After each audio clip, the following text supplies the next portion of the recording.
Oops. There we are. All right.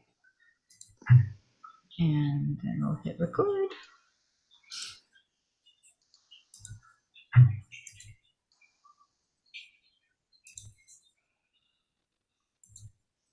All right, welcome to our reading of Shaun of the Dead. Great zombie movie for October. One of my favorites. I think starring Yes. awesome Simon Pegg. Um, and let's see, we have a very small cast today. Just the three of us. We should have had four, and maybe we'll have four later today, but we'll see. Right now, we're starting with three, and we'll do a quick set of introductions and then jump right into the script. So let's start off with Vicky, who's playing our lead today. Woo. Hello, I'm Vicky Dykes. I live in Central Alberta. I'm an actress and yogi and various other things. Tonight I am Shaun, and for a brief moment, Sinead O'Connor and Freddie Mercury. I'm looking forward to that. And a variety of other parts if we don't get our fourth reader.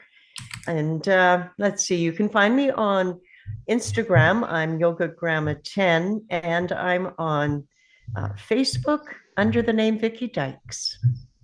Awesome. And Aubrey? Hi, I'm Aubrey.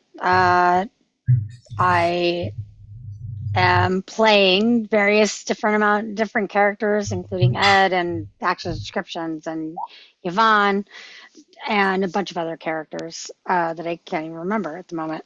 And yeah, my pronouns are I don't care. And Oh, yeah. you can find me on Instagram under Lucy of the Fair or Facebook under Aubrey McCoy. You can also check out my various stuff on YouTube. And you can also check out my album. I have an album out. Awesome. Awesome. I'm glad you have an album out. I gotta listen to it. So Kat Wilson, Gig Harbor, Washington. I use she, her pronouns, and I am today reading the parts of Liz, Diane, Philip, Noel, and some assorted reporters and a very young woman at the very back of the script. You can find me on Facebook with Catherine Devaney de Foxfire Wilson, or you can see me on most Saturdays with Two Households in Fair Corona, reading Shakespeare or Shakespeare adjacent scripts. So feel free to join us there too. Anyways, we'll get on to Shaun of the Dead, a very classic zombie movie. Very, very British humor in this one. Love it. And we'll get going here. So let's share our screen. And here we are. Awesome. And let's see, let's see who's starting actions and descriptions. That would be Aubrey, right? Huh? I think you're starting actions and descriptions. I am, yes. Okay. Shaun of the Dead by Simon Pegg and Edgar Wright. Spooky noises, curiously electronic. A bell rings. Interior, pub night. Last orders, please. Close up on the face of a man. He draws on his cigarette. Shaun? Shaun stares blankly into space. Yeah. Do you see what I'm saying? Yeah, totally. Reveal that Shaun is sitting with a woman, Liz. They are both in their late 20s. Liz is looks slightly concerned. Shaun looks slightly confused. They are having a drink. You shouldn't feel so responsible. Yeah. I know he's your best friend, but you do live with him. I know. It's not like that I don't like Ed. Ed, it's not that I don't like you. Oh, hold on. Sorry. Sorry. Reveal Ed right next to them, playing a horror-themed fruit machine which beeps spooky electronic noises. He's in his late 20s and slightly overweight. It would just be nice if we could Fuck! spend a bit more time together. Bollocks! Just the two of us. Cook it! A beat. We have a laugh, don't we? Yeah. Shaun and Liz smile, sharing their Some private joke. Sean relaxes momentarily off the hook, but But with Ed always here, it's no wonder I end up bringing my flatmates out, and that only exacerbates things. What do you mean? Well, you guys hardly get on, do you? Oh, no. What does exasperate mean? It means to make things worse. Oh, right. Look, it's not that I don't like David and Di. Guys, it's not that I don't like you. that's all right. We reveal David and Diane sitting next to Liz, both in their late 20s. David is trendy but straight-laced. Di is colorful and chirpy. They hold hands. It's not that I don't want to spend time with you, because I do. It's just Ed doesn't really have too many Can I friends. get any of you two cons a drink? Oh, any of you cons a drink. Sean closes his eyes. Anybody? No thanks. No, thanks. I'm fine, thanks, Ed. Point, Sean. Sean nods. Ed holds out his palm to Sean, who sighs and reluctantly hands him a $5. Meanwhile, David steps in. That's you too. Right. I'm just trying to make sure I have everything here just so I can remember which ones I'm doing. This is why I should have written it down. That's right. David and Diane. Okay. Making sure. All right. Here we go. I know friends are important, Sean, but you've got to set aside equality. Time for just the two of you. I know I would if I was Lizzie's boyfriend. David looks at Liz with affection as Diane chips in. Oh, get out more. Dax is always taking me out. What? I've got Diane. Oh, good. I'm glad you got Diane. Thank you. Or get out more. Dax is always taking me out to see his listed buildings. I'm always dragging him to the theater. I'm not so hot on the theater. I took my students to see this great new play about incest. Very cool. Lots of swearing. He's not so hot on theater. Well, how about a nice meal? You could go to that restaurant me and Dax go to. That place does all the fish. It's your anniversary soon, isn't it? It was last week. Oh, so did you do anything special? We came here. Yeah, but that was just me and you. And Ed. Oh, he wasn't with us. He was sitting at the bar. It's not the same. Shawnee, hot lamps. A packet of pork scratchings hits Sean square in the face. Sean, what I'm trying to say is, I need a little something more. Sean offers her a pork scratching. She declines. More than spending every night in the Winchester. I mean, I'm 29. I've got things I want to do with my life. I want to get out there, do more interesting stuff, live a little. But I'd love to be able to do it with you. But I want you to want to do it too. Liz laughs grimly at her own silly sentence and then takes a pork scratching and regards Sean with a mixture of exasperation and affection. I don't want to go on at you. Jesus, listen to me. I'm beginning to sound like your mum. Not that I know what it sounds like. You still haven't met his mum? Not yet. I can't believe you haven't met his mum. It's not that simple. Don't you get along with your mum, Sean? It's not that I don't get along with her. Are you ashamed of your mum, Sean? No, I'm not. I love my mum. I love his mum. Ed. She's butter. Oh, Ed. Sean. Sean? Guys. Sean? Liz. I totally understand what you're saying, and I agree. I mean, really, I do. We should get out there and do more interesting stuff together. We'll start tomorrow. I'll book a restaurant, the place that does all the fish. We'll do it properly, just the two of us. Things will change. Promise. Really, Sean? The landlord calls time. Sean stares back into space. Sean?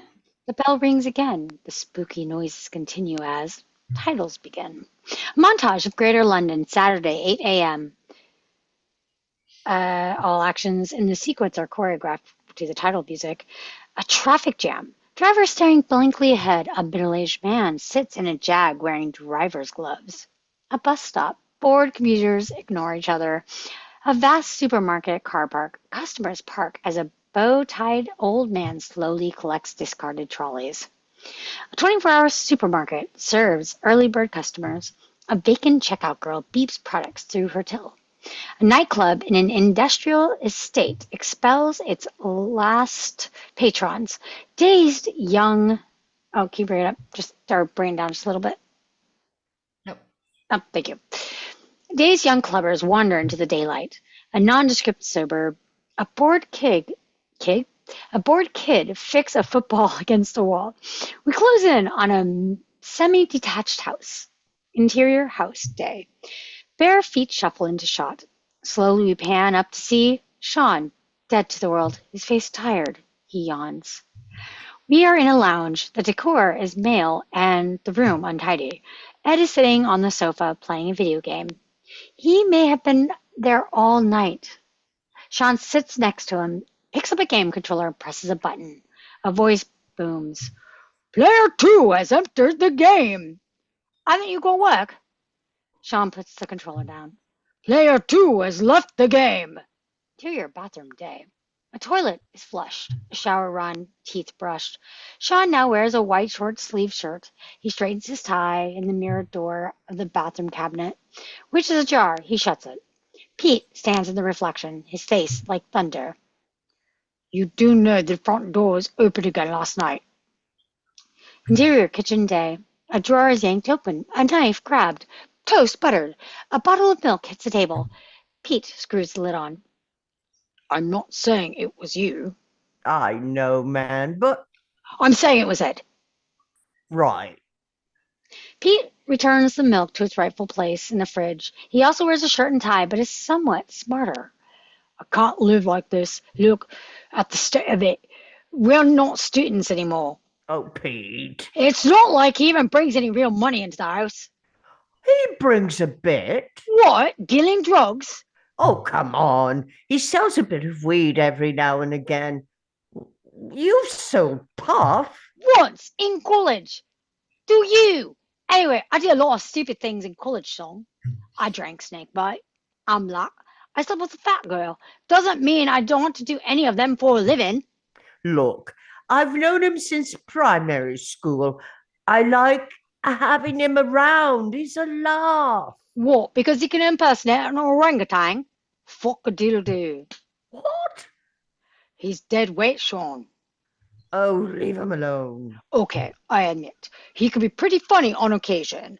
I've had a great time that night. We sat up drinking apple schnapps and playing Tekken 2. Yeah.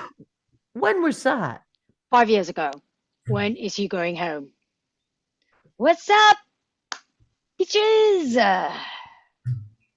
That was terrible. Sorry, I got totally waylaid by the word.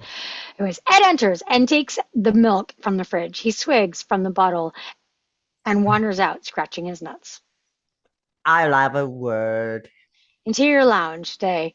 SHAUN sits down by Ed, who is again playing the video game. Pete watches it by the door, or at the door. Hey man, listen. Top left. Thanks. I was just going to say reload. I'm on it. Since you're... Ooh, nice shot. Yeah, thanks. Since you're in most of the day... Ed's mobile rings. Ringtone's Halloween. 2 seconds. All right, new. No, I don't got entry. George on that. All right, Liz. Ed resumes his game. Pete's seen enough and wades in. Ed, since you're not working at the moment, could you please clean up a bit? I am working. Since you are in the flat all the time, do you think you could clean up a bit? Yeah. And if you play the answering machine, could you take down everyone's messages, not just your own? Yep. It's not that taxing, is it? Writing something on a post-it note? Nope. Pete's mobile rings as he leaves. Ringtone, Live Forever by Oasis. He puts it on his jacket. On the back of is a post-it and reading, I am a prick. Sean sees this and shakes his head wearily at Ed. Come on, it's pretty funny. Seriously, will you do what he said? I ain't doing nothing for him. Well, do it for me then. I'm sorry, Sean. It's okay. No, I'm sorry, Sean. Sean puzzles before his expression turns to disgust. Oh, man. Oh, that's bad. Oh, you're rotten. Ed laughs. Sean does too, as he covers his nose and mouth. I'll stop doing it when you stop laughing. I'm not laughing. I'm going. Sean leaves. The phone rings. The answering machine picks up. Hi, you're through to Peter and Sean. Please leave a message after that. Beep. Push in as the red light flashes. Hello, Sean. It's me. Look, I'm going to be tied up a bit today. I've got 20 Year 10 essays to mark, and I want to get them out of the way. So when you book the table, can you make it 8 rather than 7? You're probably not there anyway. I'll try it to work. So, okay. Bye-bye. Bye. Bye. Closer, the red light flashes. The screen is filled. Exterior, street, continuous. Bang! A football hits Sean in the head. He turns to see the bored kid grinning at him. He responds playfully. Oh, you're dead. Sean boots the ball back. He walks past Pete in his car and crosses the road. He heads for the newsagent, passing a homeless man in a green coat with a dog on a lead. He stands with an arm outstretched, Sean giving him some change. Interior, newsagent, day. Sean grabs a Coke from the fridge and goes to the counter. Nelson? There's no one there. Sean waits, idly scanning across the day's papers, their headlines partially concealed. GM crops blamed for ... Unidentified mutilated ... Super flu ... Down satellite causes ... Sean peers closer. As if by magic, the shopkeeper appears. Is that supposed to be me as well? Oh, okay. Hello, my friend. No beer today. Oh, bit early for me. A pale-suited man enters hurriedly as we follow Sean out. Do you have any aspirin? Sold out. Exterior, tube station, day. What? Body on the line. Sean stands amid livid commuters. A police car blazes past. Interior, bus day. Sean is sat on a bus crowded with blank passengers. A pasty guy listens to his Walkman. An old man slowly nods off. Sean looks out of the window on the street. He sees a young woman faint. A number of passerbys rush to her aid. Gather round, everyone. Interior, shop floor, electrical store day. Gather round. Now, as well as Mr. Sloman being off sick, I'm afraid Arsh is also a bit under the weather. So I'm taking charge today as I'm the eldest. Oh, senior staff member. We feel a bunch of surly young shop assistants chewing in unison in front of Sean. Among them, Noel and Denny. I'm feeling under the weather. Can I have the day off? A ripple of laughter. Sean tries to find it funny. No, Arsh genuinely is ill. So we're going to have to pull together today. A mobile phone interrupts. Yeah. Hello, mate. Noel, could you... 2 seconds. Noel holds up sorry. Sean concedes weakly. Yeah, man, I was totally munted. Yeah, I spoke to him. He's only got an Henry. Sean is left twiddling his red bureau. All right, man. Later. Continue. Thanks. As Mr. Sloman says, there's no I in team, but there's an I in pie. Something about a team pie. Oh, I don't know. Well, that's it. The assistants are already off, ambling to their stations. Danny, could you, Danny is already opening the front doors. And Sarah, will you Sarah's already switching on a bank of TV screens. phone off, please, Noelle? This isn't a social gathering. Sean pockets his bureau and tries to look officious. All right, keep your hair on, Granddad. Hey, I'm only 29, for Christ's sakes. How old are you? 20? 22? 17. Really? Look, Noelle, I know you don't want to be here forever. Neither do I. I've got things I want to do with my life. When? Noel points to Sean's top pocket. His bureau has leaked. You've got red on you. Interior electrical store later. Sean is demonstrating a TV to a young couple. And this one comes with the digital package. Now you get your lifestyle channels. Flip, we see a clip of morning couples on Trisha. You got your entertainment channels. Flip, we see a lame game show with contestants in funny costumes. An unseen commentator laughs uncontrollably. And you got your news channels. Flip, we see images of a crash site, people in white suits, a grave-looking scientist, a distraught fox pop, a convoy of military trucks. Red lights flash. Sean stops flipping. Sean, I'm with the customer. it's your dad.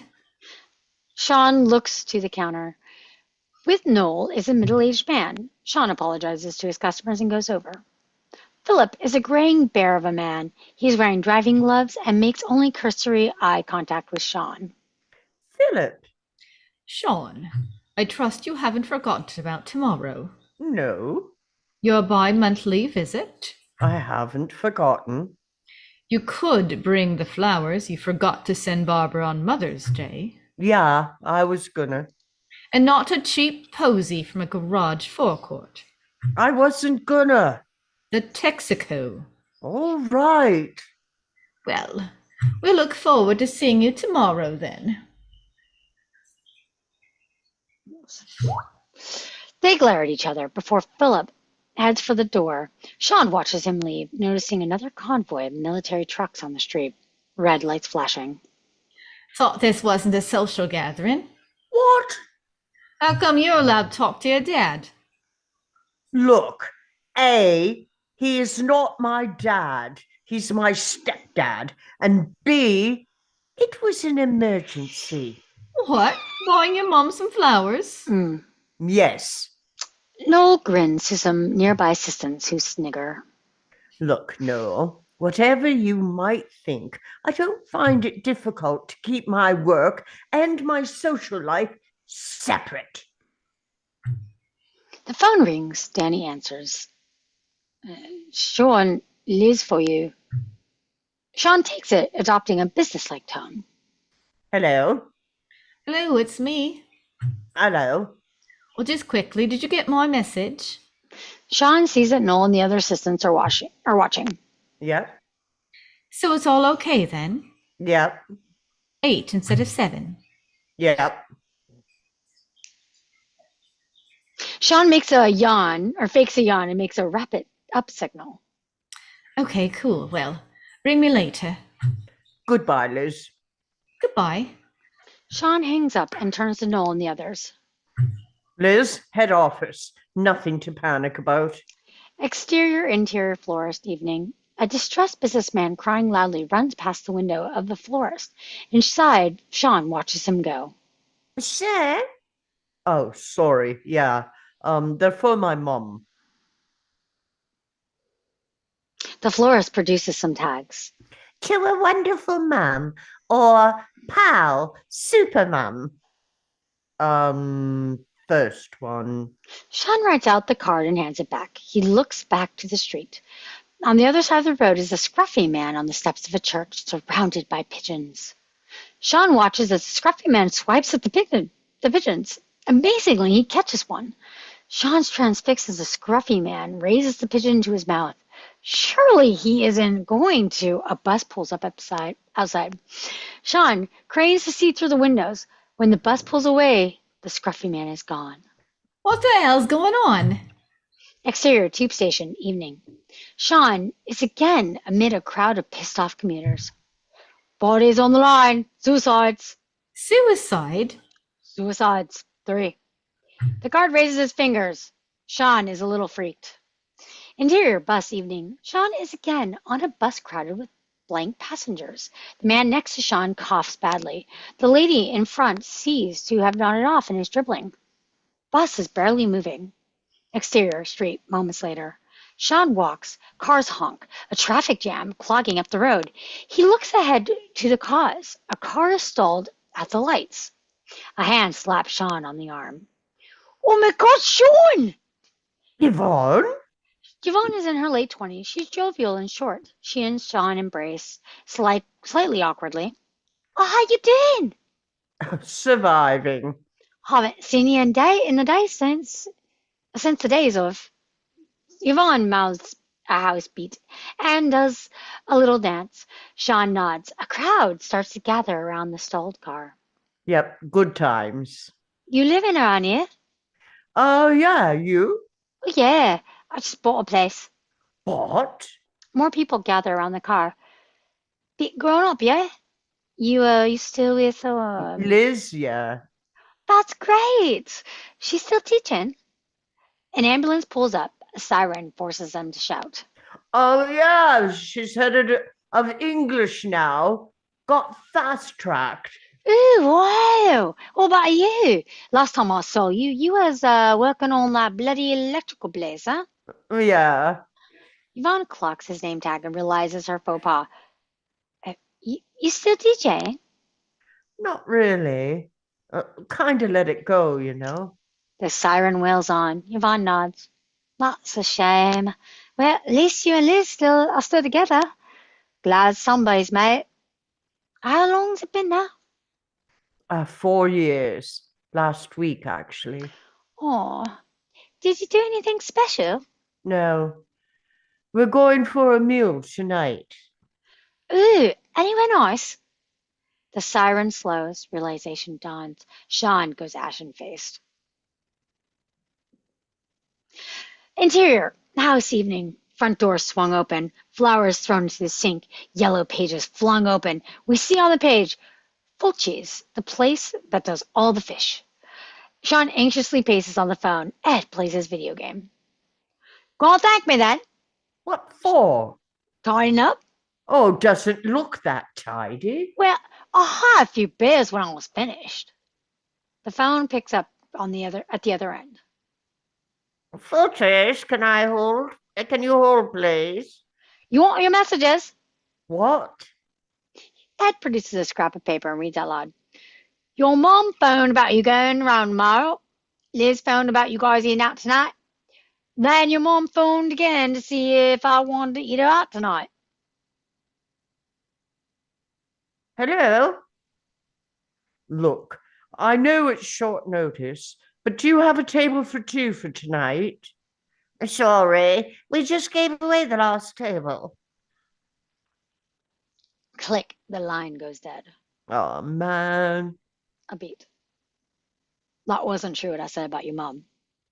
Sean stares at the receiver deep in thought. So, what are we going to do then? Where are we going to go? The Winchester? Don't be so stupid. They don't do food. John, you'll have to do tasty. There's a Breville out in back. Ed, this is serious. Sean slams the phone down. It rings. He picks up. Hello? Oh, hello. Oh, hello. So, what's the plan then? Yeah, babe. There's been a bit of a problem with the table. What do you mean? They're full up. But you said it was all okay. Yeah. You didn't book it, did you? No. So what is the plan then? Silence. Ed looks at Sean. He raises an eyebrow and nods. We could go to the Winchester. Sean winces. Click. The phone goes dead. The yellow pages hits the floor. The flowers are grabbed. The front door is swung wide. Exterior in/interior taxicab evening. evening. A taxicab door slams shut. Sean sits anxiously in the back of the cab, feigning interest in the driver's waffle. I think that's supposed to be me. So he starts reaching through the window, moaning at me, and I can't understand what is going on about, so I drives off. Bedlam! Exterior apartment block evening. The cab screeches off. Sean runs with flowers across the grass forecourt of the apartment block. He reaches the front door and slams the intercom buzzer for Liz's flat. Oops, sorry. Hello? Diane, let me in, please. I'm not sure this is the best time, Sean. Oh, come on. Lizzie doesn't want to see you, Sean.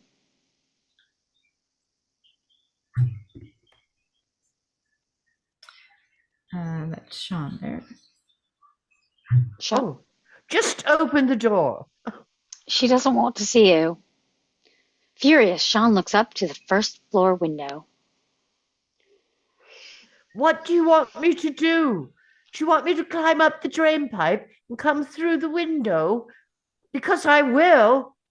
Interior, Liz's flat evening. A worried David and Diane stand by the entry phone. Excuse me. In their coats. Behind, Liz emerges, also preparing to go out. All right, then.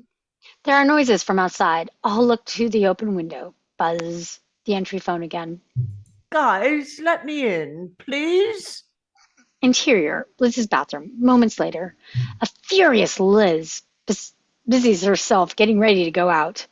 Sean flits around her. Liz, I can explain. Let's just go out. What, to the Winchester? Do you want to? Let me see. Liz, let's have a quiet one in the Winchester. Liz, it's Saturday night. Winchester night. Hey, Liz, there's a quiz on this evening. Really? Oh, I love a good quiz. Well, yeah, where's it on? The Winchester. No, I don't fucking want to. Sorry, I just thought we could. It's not the only place in the world, Sean. I know. We can go somewhere else. Interior lounge continuous. Sorry. Dave and Di sit on the sofa listening through the wall. I'm going out with David and Di. Well, let's all go together. What? You hang out with a bunch of teachers? Oh, sorry. A failed actress and a twat. David and Di look at each other affronted. Hey, that's a bit harsh. Your words. I did not call Diane's a failed actress. Diana's relieved. David remains affronted. Liz storms into the lounge with Sean in tow, helping her with her coat. Seriously, let's go out somewhere. Forget all this. We'll have a laugh. Just the two of us. Things will be cool. Promise. Liz turns angrily on Sean, who cowers behind the coat. Oh, stop making those promises. What do you mean? Off the top of my head. Let's see. You promised you'd stop smoking when I did. You promised you'd go back to the gym. You promised we'd go flat hunting. You promised you'd start DJing again. You promised you'd try drinking red wine instead of beer. You promised you'd come on holiday with me. You also promised... We went to Greece, didn't we? We met in Greece. At a rave. Rave. Oh, I thought it... Sorry. Oh, it's okay. I was like, wait, I think it's David. At a rave. It's not the same. You promised things would change. You promised you'd get us free cable. I'm working on that. Okay. Well, look, I can stop smoking. I can give up whenever I want. See? Sean takes out a fag packet and chucks them in the bin. What was the next one? It's not enough, Sean. Liz walks out, leaving Sean with David and Di. Basically, I think your 9 lives are up.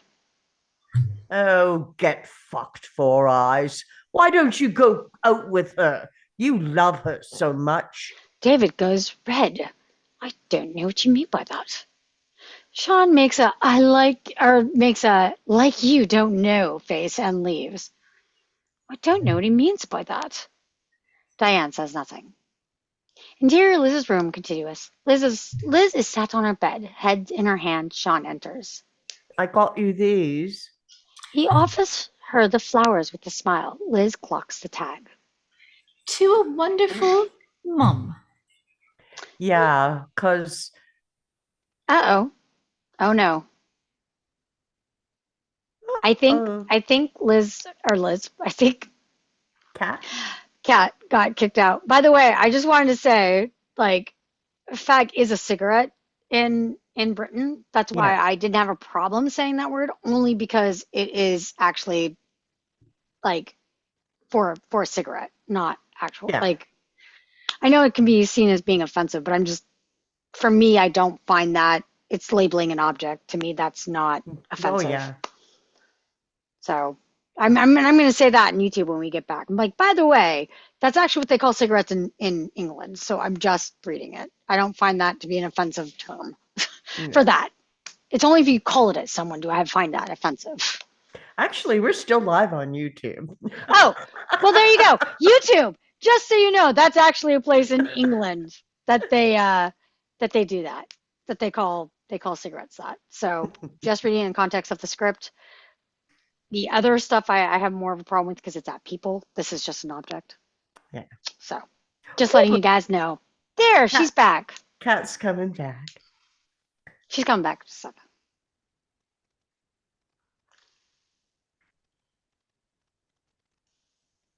Yeah. I think We she's thought back. she was, yeah. Hello, cat. Kat, are you there?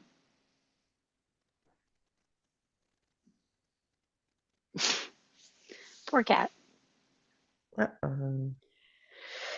Yeah. Well, I think her internet's kind of going in and out. yeah, we I don't were know why clicking along really nicely there. It was, we were. I was stumbling all over the place. no, I think it was going quite well. What Mm. do you guys think out there? Oh yeah, please leave us a comment and a like if you like this. With our terrible English accents and all. But we're trying to give it variety.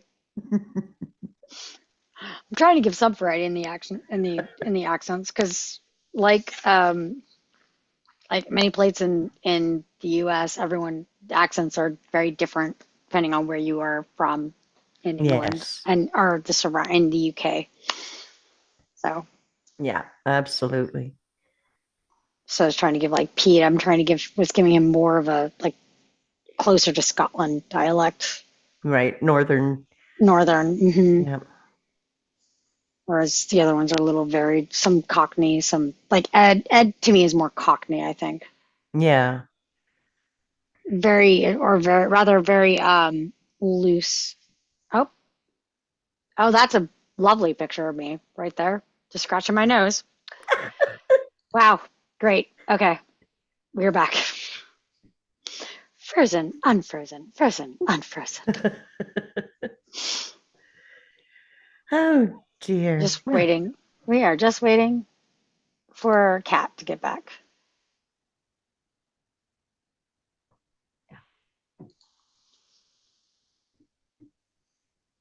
Do do do do do do do do.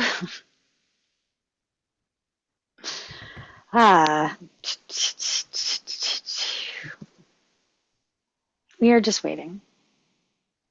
Well, we could have a truly musical interlude. No, Yeah. I'm going to be singing later, and I should apologize in advance. Oh, why? I don't know. I seem to have a hard time with the singing when it comes to these things. The tune goes right out of my head, and Mm, she went away again. So maybe she she's did. going to try again and Yeah. actually make it this time. But yeah, I used to sing. I had a musical partner. We wrote our own material Oh, and we wow. recorded, and I do not have the same voice I had then. I actually don't have anything the same as what I had then. That was over 30 years ago. Oh, wow. That's amazing. Oh, Hmm. that's so cool. You wrote your own music. I did not know that. That's pretty awesome. Yeah, I really enjoyed that. But That's tonight, I don't know. We'll see. yeah. I actually that's what I got my degree in was music. I think I told you Nice. that. Yeah. So I write Yeah. music and composer, and I write my own music and such. I'm but in terms of playing, I can kind of play the guitar and the piano. I'm not very good at it, but Yeah. I'm trying to get better. And I Yeah, wrote the words. My musical partner did wrote the the music. melodies. Yeah. So Yeah, I do all of that. That's together fun. it was complete. And then, Yes. and Oh, then that's like that's a lot like oh my gosh, my brain just went bloop. Um, Elton John and his musical partner. So Elton John writes the lyrics, and the partner, the musical partner, writes all the music. right. Ah. Pretty cool. Yeah. And when we were called non bon voyage, and when we parted, he carried on and Oh, he got into heavy metal. And that's what he's done for the last 30 years is that's heavy pretty metal. cool. That's really awesome, actually. Yeah. Yeah, after He's I'm done now here, sorry. Go ahead. Sorry. he's retired now though. So Uh, well, I'm after we're done here, I'm probably gonna get back to doing recording. So because I'm working on some new stuff. So nice. yeah, this song has been taking too long to record though. Yeah. That's what happens when you're doing you're doing all of your own recording stuff. So Yes. Yeah, it really helps to have other people that you're accountable to, and that kind of keeps the flow going. yes, yeah, I have too many projects. I have some music scores I have to finish as well. I have to get done with. I think she's finally the host. I think she's finally This back. It is could be that her internet got lagged. yeah, very promising. Yes. Hey, Kat, you back? Yeah, I think so. Okay. Um, Yay. I've seen for Yay. some reason, and I'm sure that messed up your guys' stuff too. So, We continued as if we were doing a podcast, so we Yeah. kept YouTube entertained and all right. I also explained, to people who didn't know, like cigarettes and how they're called a fag in England, and so So, I'm using it because it's not at a person. I don't have as much of an issue calling it because that's what it is. That's how I first learned the word. Actually, yeah. is that so? I was giving a explanation to why I didn't have a problem with that saying that word as opposed to the N word. okay. Oh, let me see if I can figure out where my screen share here is. I may have to switch a few things around. Let's see. All right. Do you guys, Yes. Yes. It's back. is that the right size or do I need it larger? It's good. No, it's good. Okay. That's good. We get back to F11. I'll just start at the top of 28. All right, hang on. Okay. Whenever Hopefully, you, get out again. All right. okay.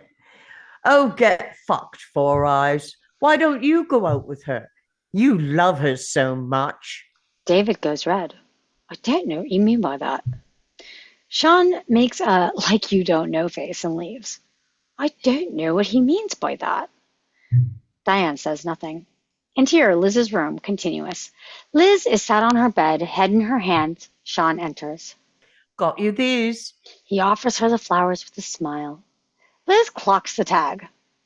To a wonderful mum. Yeah, 'cause remember last night you said you didn't want to sound like my mum. Liz laughs, more of exasperation than amusement. A pause. These are for your mum, aren't they? Yeah. Smooth. Liz returns her head to her hands. Sorry. I wasn't thinking. I'm tired. You're tired. It's not the strongest defense, is it? I'm tired, Sean. Sorry. The S word again. sorry. You can't just keep saying sorry and expect things to be okay. You wave it around like a get out of jail free card. But what if I am sorry? What if you are? It's not like you ever do anything about it. Nothing ever changes. Look, I've got to do something. If I don't, I'm going to end up in that pub every night for the rest of my life, like these other sad old fuckers, drinking myself to death, wondering what the hell happened. What do you mean, do something? Exterior, Liz's flat, evening. Slam! Sean has stood outside, still in his work clothes, still holding the flowers, face like thunder. Rain falls. Sean stares blankly ahead. Exterior, the Winchester, night. Sean walks towards the pub, still holding the flowers. He sees a snogging couple in the shadows. He throws the flowers in a nearby bin.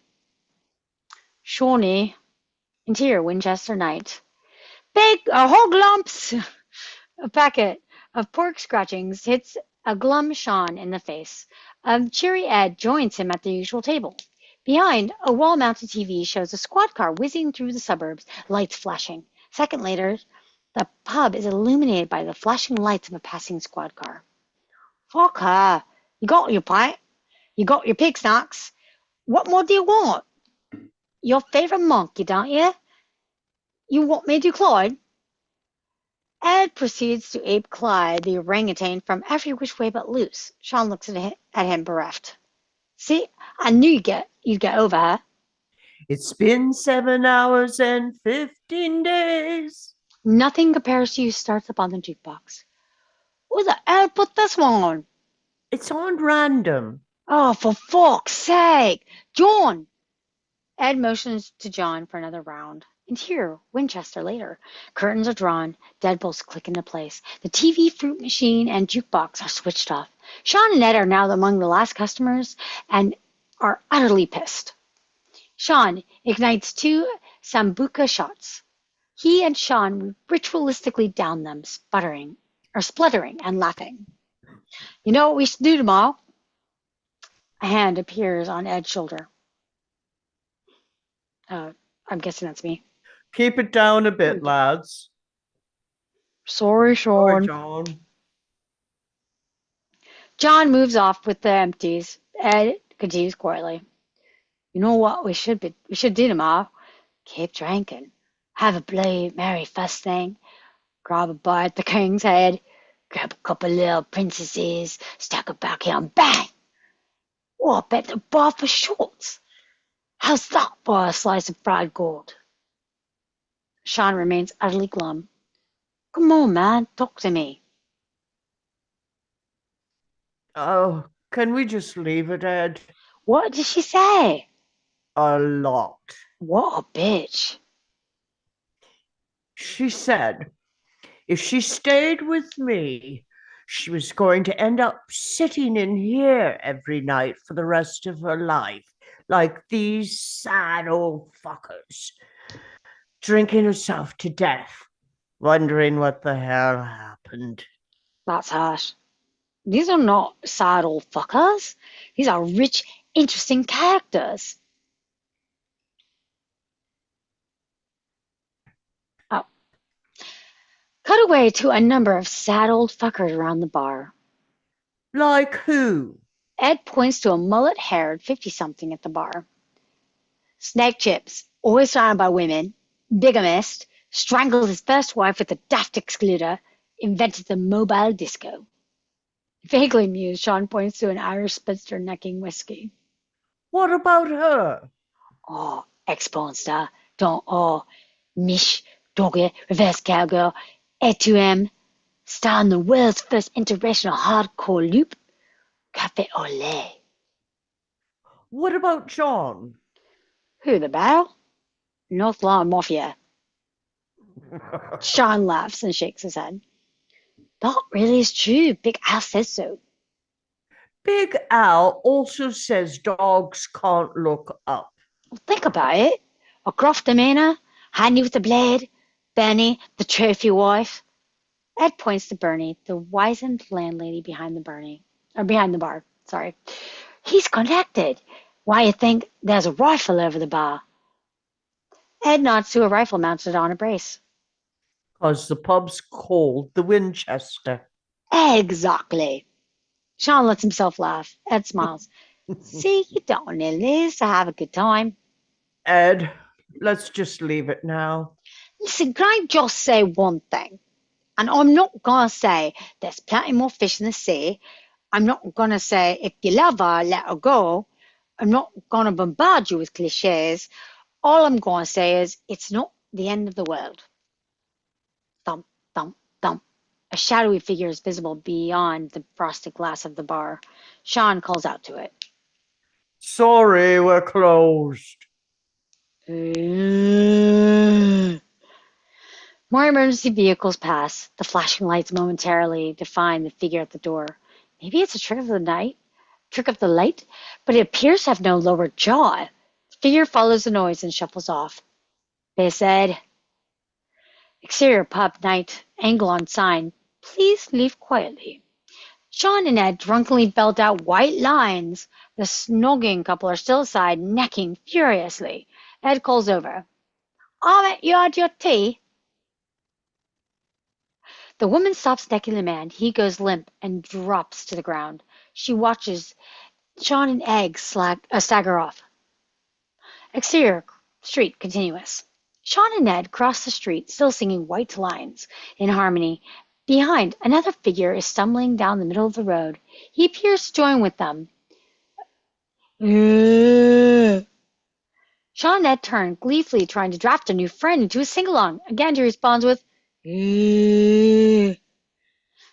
Sean and Ned shrug, a little disappointed. Interior house lounge night. Crucial electro blares. An old school party is in full swing. Ed body pops. Sean is on his turntables. Still got it. Pete storms in. He grabs the record off the turntable Don't scratch it. and throws it through an open window. That's the second album I ever bought. It's 4 in the morning. In the fucking morning. It's Saturday. No, it's fucking Sunday and I have to go to fucking work in 4 fucking hours because every other fucker in my fucking department is fucking ill. Can you see why I am so fucking angry? Fuck yeah. Pete, I'm sorry. We're a bit pissed. We split up with Liz tonight. Well, just keep it down, okay? Pete heads for the door. As he goes, Ed mutters, prick. Sorry, what was that? Nothing. Pete lunges at Ed, fist flying. Sean pulls them apart. Hey, come on. We're all friends here. He is not my friend. He's an idiot. What's that supposed to mean? It means maybe you should fuck off. You want to live like an animal? Go live in the shed, you thick fuck. Pete, leave him alone. Stop defending him. Why you stick up for him all the time, Sean? All he does is hold you back. Or does it make life easier having someone around who's more of a loser than you? What's that supposed to mean? You know what I mean. I presume it was Liz who did the dumping. Am I right? Sort your fucking life out, mate. Sean is utterly floored. Ed interrupts. What's up with your hand, mate? We reveal that Pete's hand is completely bandaged up. I got mugged on the way home. By who? I don't know. Some crockheads or something. One of them bit me. Ed breaks out laughing. It's not fucking funny. Oh, why did they bite you? I don't know. I didn't stop to ask them. Now I've a splitting headache and your stupid hip hop ain't helping. And the front door's wide open again. It's not hip hop, it's electro. Prick. A shell-shocked Sean doesn't reply. Ed slumps on the sofa. Next time I see him, he's dead. Interior hall kitchen, moments later. Sean shuffles out of the hall and plays the answer phone. We hear Liz's message from earlier. As Sean stands in the darkened kitchen and stares at a photo of him and Liz, pinned a things to do board. Can you go down? Yep. And we're going to switch actions and descriptions here. Okay. As Liz and Barbara's messages play, he scrawls something on the board, then drunkenly slams onto a kitchen chair. Interior kitchen, Sunday morning. SHAUN wakes, groggy and hungover. He's still in the chair. His eyes focus on the things to do board. It reads, go round mums, get Liz back, sort life out. Interior lounge morning. Ed is still slumped on the sofa. Want anything from the shop?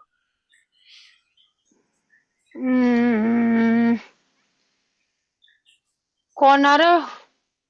Exterior street morning. SHAUN crosses the street. In the distance, we glimpse two figures shambling up the middle of the road. Interior newsagent morning. Nelson? No one is behind the counter. SHAUN grabs a strawberry cornetto from the freezer and goes to the cooler. He opens the door, not noticing two smeared bloody handprints on the glass.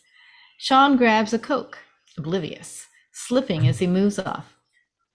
Nelson? SHAUN goes to the counter. It seems oddly bare. Nelson, you got any papers? SHAUN shrugs and puts some change on the counter. I owe you 15 pence, Nels, all right? SHAUN leaves. In the security mirror, we can see the body of Nelson slumped at the back of the store. Exterior street morning. SHAUN crosses the street again. One of the figures is close now, its arms outstretched. It wears a green coat and trails a dog lead in its hand. SHAUN fishes in his pockets without really looking over. Sorry, mate, no change. SHAUN goes inside. In the distance, we can see the figure Nelson shamble out of the shop. Interior lounge morning.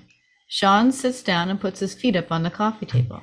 He cracks open his Coke and picks up the remote, flicking idly through the Sunday morning television. News, a reporter. Religious groups are calling it Judgment Day. There's MTV, the Smiths. Panic on the streets of London. News, another reporter. As an increasing number of, football show commentator, serious attacks on. News, a different reporter again. People who are literally being, wildlife show. Lions devour a gazelle. Eaten alive. News, a very harassed reporter. Witness reports are sketchy, but one unifying detail seems to be that the attackers, in many instances, appear to be Kids Show, a TV presenter. Dead excited to have you with us here today. SHAUN flips back to the previous channel, curious. News, a harassed reporter. Accounts of multiple unidentified assailants. SHAUN leans forward to watch more closely. There's a girl in the garden. SHAUN turns. Ed is peering through the back window. What? In the garden, there's a girl. SHAUN joins Ed at the window. Standing at the very bottom of the garden is a girl with her back to them. Exterior garden moments later. SHAUN calls timidly to the girl. Hello, excuse me. Ed picks up a lump of mud and throws it at the girl. Oi! The missile strikes her on the head. She turns slowly. We see her face. She is pale, grayish. Her eyes are lifeless and cloudy. Her hair is matted with something. Her checkout girl's uniform is dirty and torn. The image is horrific and unmistakable. Oh my God. She is so drunk. How much have you had, love? She lurches forward, her arms outstretched towards SHAUN. Ed and SHAUN step back, giggling. Ooh, she likes you. Oh, shut up. I think she wants a cuddle. She keeps coming, mouth open, hissing. SHAUN backs up. Oh, look, I've just come out of a relationship. He trips and falls. The girl is quickly on top of him. Ed, do something. Wait there. Ed runs back into the house. Ed? 2 seconds. SHAUN gets a clear look at her eyes. Something's not right. Hold it there. Ed has come running back with a fun camera. Takes a snap. Get her off me. Ed pushes the girl away. She stumbles, then comes back at them both. Ed gets his first good look. What's up with your eyes? What's up with the eyes? SHAUN jumps up and shouts to the girl.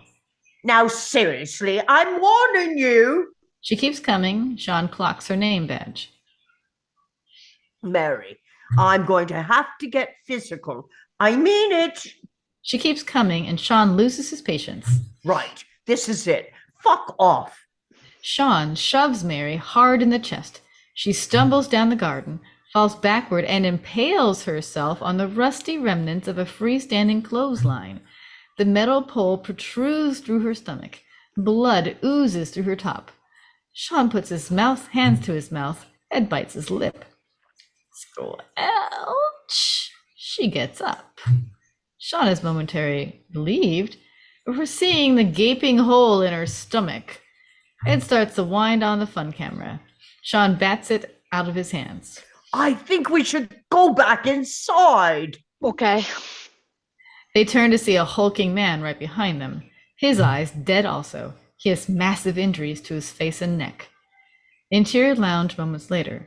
Ed stands by the window. The curtains are drawn. What's going on, Shaun? Shaun's on the phone, dialing fast. Shit, it's engaged. What about an ambulance? It's busy, Ed. Fire engine? Ed, it's one number and it's busy. Why do you want a fire engine anyway? It's now flashing lights, mate.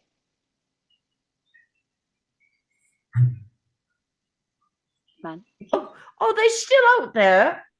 Ed opens the curtains. Mary and the Hulk are still out there. They look at Ed. He promptly shuts the curtains again. Yeah. What do you think we should do? Let's have a sit down. They sit on the sofa, upright, close to each other. They watch a tired and troublesome newsreader on the TV. Behind them through the hall, we see the front door move.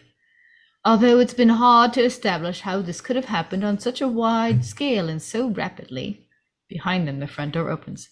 Environmental health officials have refused to confirm that the phenomenon is the result of a virus. We see live footage of shambling figures in the street. Do you think this is the same thing? Behind them, a suited man wanders in. The Home Office are asking people to stay in their houses. Ensure your residences are secure with all windows and doors firmly locked. Shaun and Ed turn to each other, then look. Behind. The suited man lumbers into the lounge. His shoulder has been torn away. He looks pale and hungry.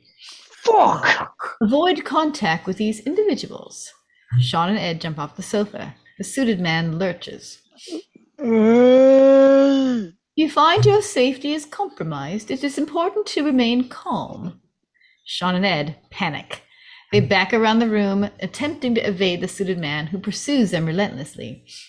We're expecting information from the Home Office regarding the best way to neutralize the attackers, as they are seemingly impervious to conventional force. Suddenly, Ed grabs a heavy glass ashtray and brings it down hard on the suited man's head. Crack. He falls back, lifeless, skull split open. Shaun and Ed stand panting.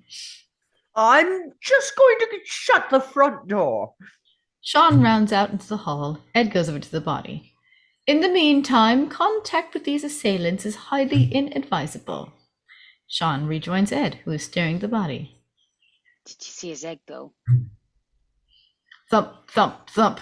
Mary and the Hulk want in. We should get out of here. Officials suggest that, No, we should stay inside. extreme circumstances, Come on, we can take him. the attackers can be stopped. But the man said to stay indoors. Fuck the man. I repeat. As long as we're in here, they're out there, we're safe. Smash. The back window goes. Mary and the Hulk pull the curtains down and reach through the broken glass, removing the head or destroying the brain. Shaun takes a deep breath. Exterior garden moments later, a whistle. Mary and the Hulk stop thumping and turn to see Ed and Shaun standing determinedly next to a cardboard box. And for the Ed. The boys hurl the contents of the box, a variety of kitchen implements, saucepans, etc. They bounce ineffectually off the intruders. Within seconds, the arsenal is spent. Now what? Mary and the Hulk close in. Ed looks to the nearby. That must be a typo there. Oh, yeah, it's just now what? Yeah, and then Mary. Now what? Mary and the Hulk close in. Ed looks to the nearby shed. We'll have to get more stuff. What's in the shed? I don't know. It's locked. Why is it locked? It's always been locked. Well, what are we going to? Ed spies a discarded Crucial Electro album on the grass. Ed, no! Too late. Ed flings the record frisbee style. Smack. It catches a Hulk in the face, throwing his head back. Bam! The Hulk staggers back up, the record sticking out of his face. A look of confusion between Shaun and Ed. Exterior garden moments later. Shaun unclips the lid on an expensive-looking record box. Now look, some of these are limited edition. Ed grabs the record and flings it. It flies past Mary's head. What was that one? Oh, I think it was Blue Monday. Oh man, that was an original pressing. Oh, for fuck's sake! Ed starts flicking through the records. Purple Rain? No, Sign of the Times? definitely not. Oh, come on, the Batman soundtrack. Throw it.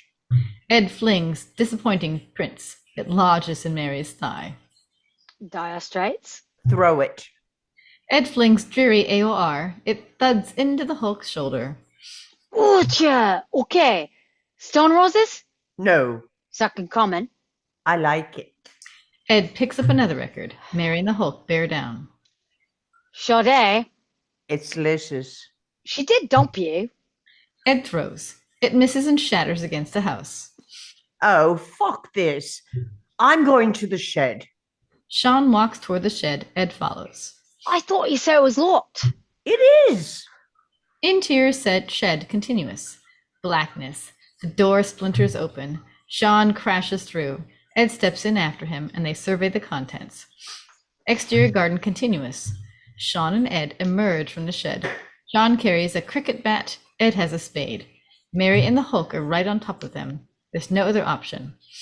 Which one you want? The girl or the bloke? First one. Whack. The first blow is tentative and reluctant. Each strike gains confidence and force. Mary and the Hulk go down. The blows become frenzied and in perfect sync. Mary and the Hulk are finally dead. Shaun and Ed stop, hyperventilating together. Their hands bloodied, their clothes splattered, their faces shocked. A baptism of gore. Interior lounge day. Shaun and Ed are back on the sofa. Shaun has a mug of tea in a shaking hand. Ed eats his cornetto and points to Shaun's shirt. You've got red on you. A frazzled correspondent talks over the footage of a grayish man clawing at the glass of an observation room. Scientists have now confirmed that in all cases, people receiving bites have experienced headaches and nausea and developed symptoms similar to those displayed by their attackers. If you know someone who has been bitten, it is absolutely essential that you isolate them immediately. Shaun and Ed look at each other. Interior front hall moments later. Shaun and Ed stand at the foot of the stairs looking up. Pete? Pete? Why don't we just go up there? I'm not going up there. Why not? Because A, he might be one of them, and B, he might be really annoyed. Pete? He must have gone to work. Oh, how come he didn't drive? Probably got a lift. He said he wasn't feeling well. Pete? Oi! Oi, prick! Nothing. He's not in. He's not in there. Shaun thinks. Ed gets out his fags and offers one to Shaun. I've given up. Since when? Since Just as Shaun remembers, the phone rings. Ding-a-ling. He picks up. Liz? I think that's me. Right. Mhm. Shaun. Mum, I was just going to call you, actually. Is everything okay? Ed's ears prick up. He instinctively stubs out his fag. Oh, yes. Are you sure? Oh, some men tried to get into the house. Are they still there? I'm not sure. We've shut the curtains. Did you try the police? I thought about it. Are you okay? Did they hurt you? No, I'm fine. I'm fine. Mum? Well, they were a bit bitey. The color drains from Shaun's face. Oh my God, Mum. Have you been bitten? The color drains from Ed's face, too. No, but Philip has. Oh, okay. Has she been bitten? No, Philip has. Oh, okay. What sort of state is he in, Mum? Oh, he's fine. Just a bit under the weather. I see. What's the deal? We may have to kill my stepdad. Look, Mum, you're not safe there. Sit tight. We're on our way over. Oh, I don't want to cause a fuss. We're coming to get you, Barbara. Interior lounge moments later. Slam. A boot hits the coffee table. Ed laces. Sean paces. So, what's the plan? Sean takes a deep breath. Right. Cue montage. We take Pete's car and we drive over to Mum's. Sean and Ed driving along in Pete's car. They pull up at Barbara and Phillips and run heroically inside. We take care of Philip. Sean and Ed stand armed behind a zombie Philip. Oh, I'm so sorry. Anguish, Sean and Ed whack Philip on the head. Then we take Mum to Liz's place and wait there until all this blows over. Sean, Ed, and Barbara are greeted by a grateful Liz on the doorstep. They sit inside drinking tea and eating biscuits. Back to scene. Why do we have to go to Liz's? Because we do. But she dumped you. I have to make sure she's okay. Why? Because I love her. Sean surprises himself. Pause. All right. Yeah. I'm not staying here, though. Why not? If we hold up, I won't be somewhere familiar. I want to know where the exits are, and I won't be allowed to smoke. Okay. Take Pete's car, get Mum, Sean and Ed pull up at Barbara and Phillips. deal with Philip. They stand behind zombie Philip. I'm sorry. Less anguish, they whack Philip. Go to Liz's, pick her up, and then come back here and wait for it all to blow over. Sean, Ed, and Barbara arrive at Liz's. Sean carries Liz to the car. They pull up at the house, and they sit drinking tea and eating biscuits. Back to scene. Perfect. Wait, we can't bring them here. Why not? It's not exactly safe, is it? Yeah, look at the state of it. There's a corpse in the living room. Where's safe? Where's familiar? Where can I smoke? Sean and Ed look at each other.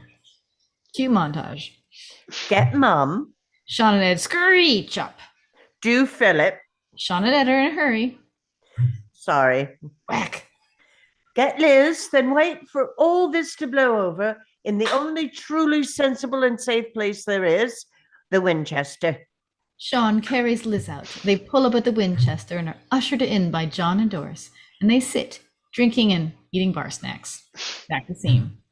How's that for a fried gold sandwich? The TV is still on in the background. To recap, it is vital that you stay in your homes. Make no attempt to reach loved ones and avoid all physical contact with the assailants. You believe everything you hear on TV? Sean flicks the TV off. Interior front door moments later, a curtain is pulled back and we see Pete's Renault Menage. I see it, man. It's right outside. Sean's at the front door. Ed is psyching up. They both have their respective weapons, a spade and a cricket bat. So what's the zombie situation? Don't say that. What? That. What? The Z word. Why not?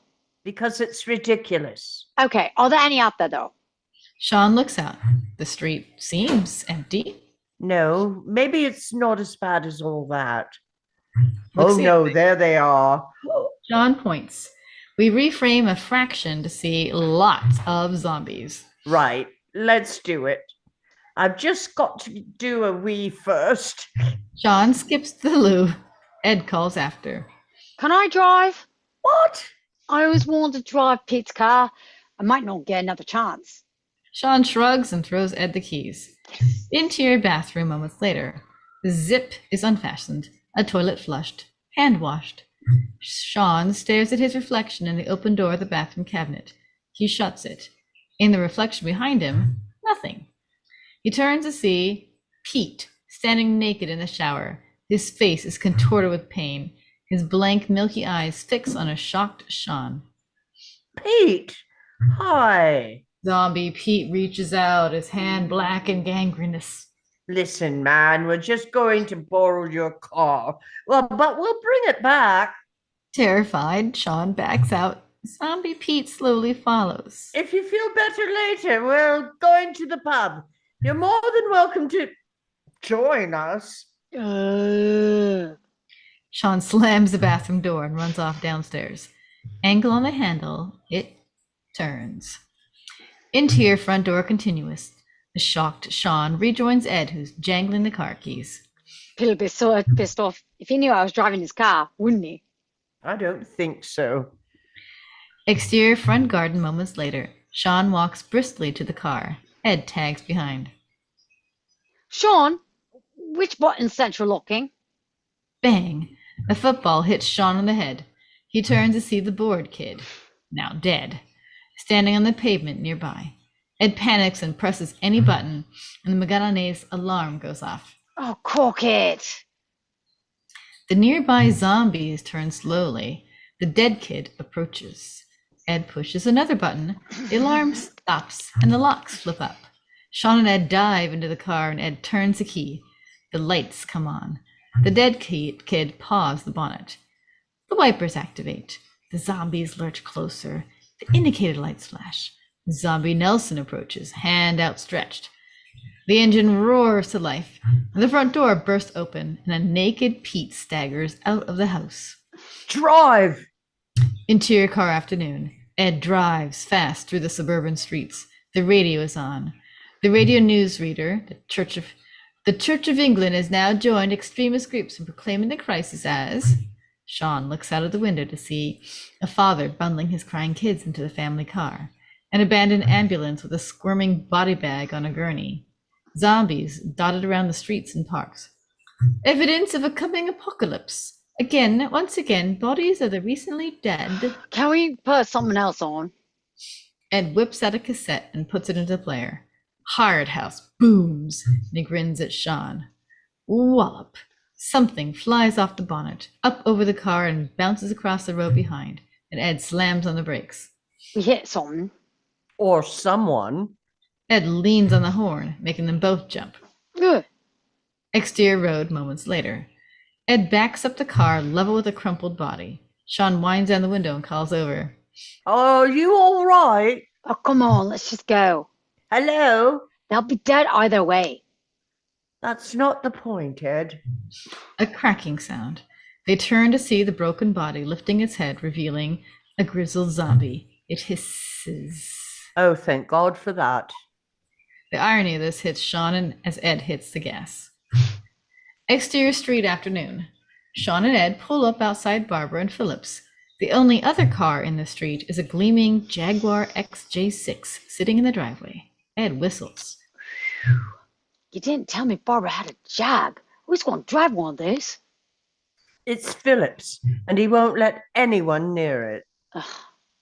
I have half a Mars bar in the glove box. Once he chased me round the garden with a piece of wood. Oh, fuck, it's gorgeous. Shaun looks around. The street is strangely quiet. Come on, it seems clear enough. Why don't I stay here?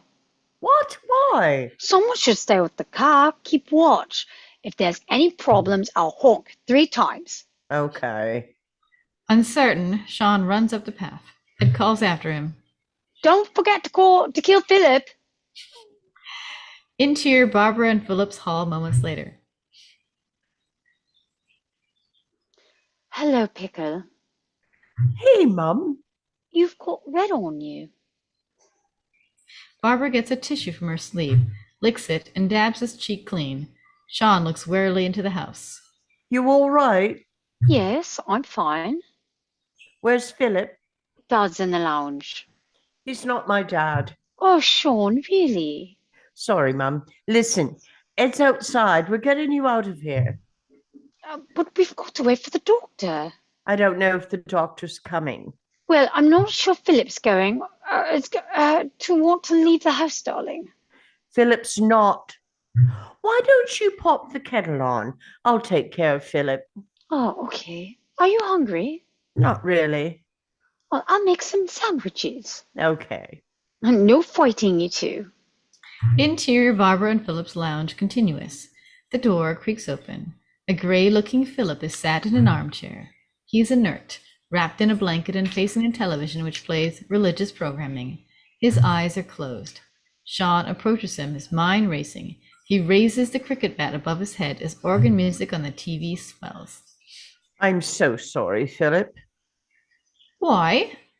Shaun yelps, eyeing the bat behind him. What have you done now? Nothing. What have you got there?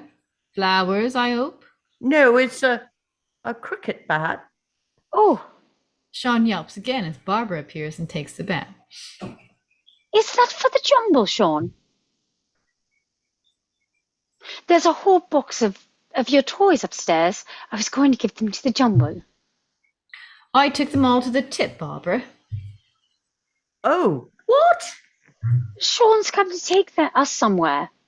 Don't be silly. I'm not going anywhere. Well, maybe you should stay here and wait for the doctor. I'll take Mum. You said the doctor wasn't coming. You didn't call the doctor, did you?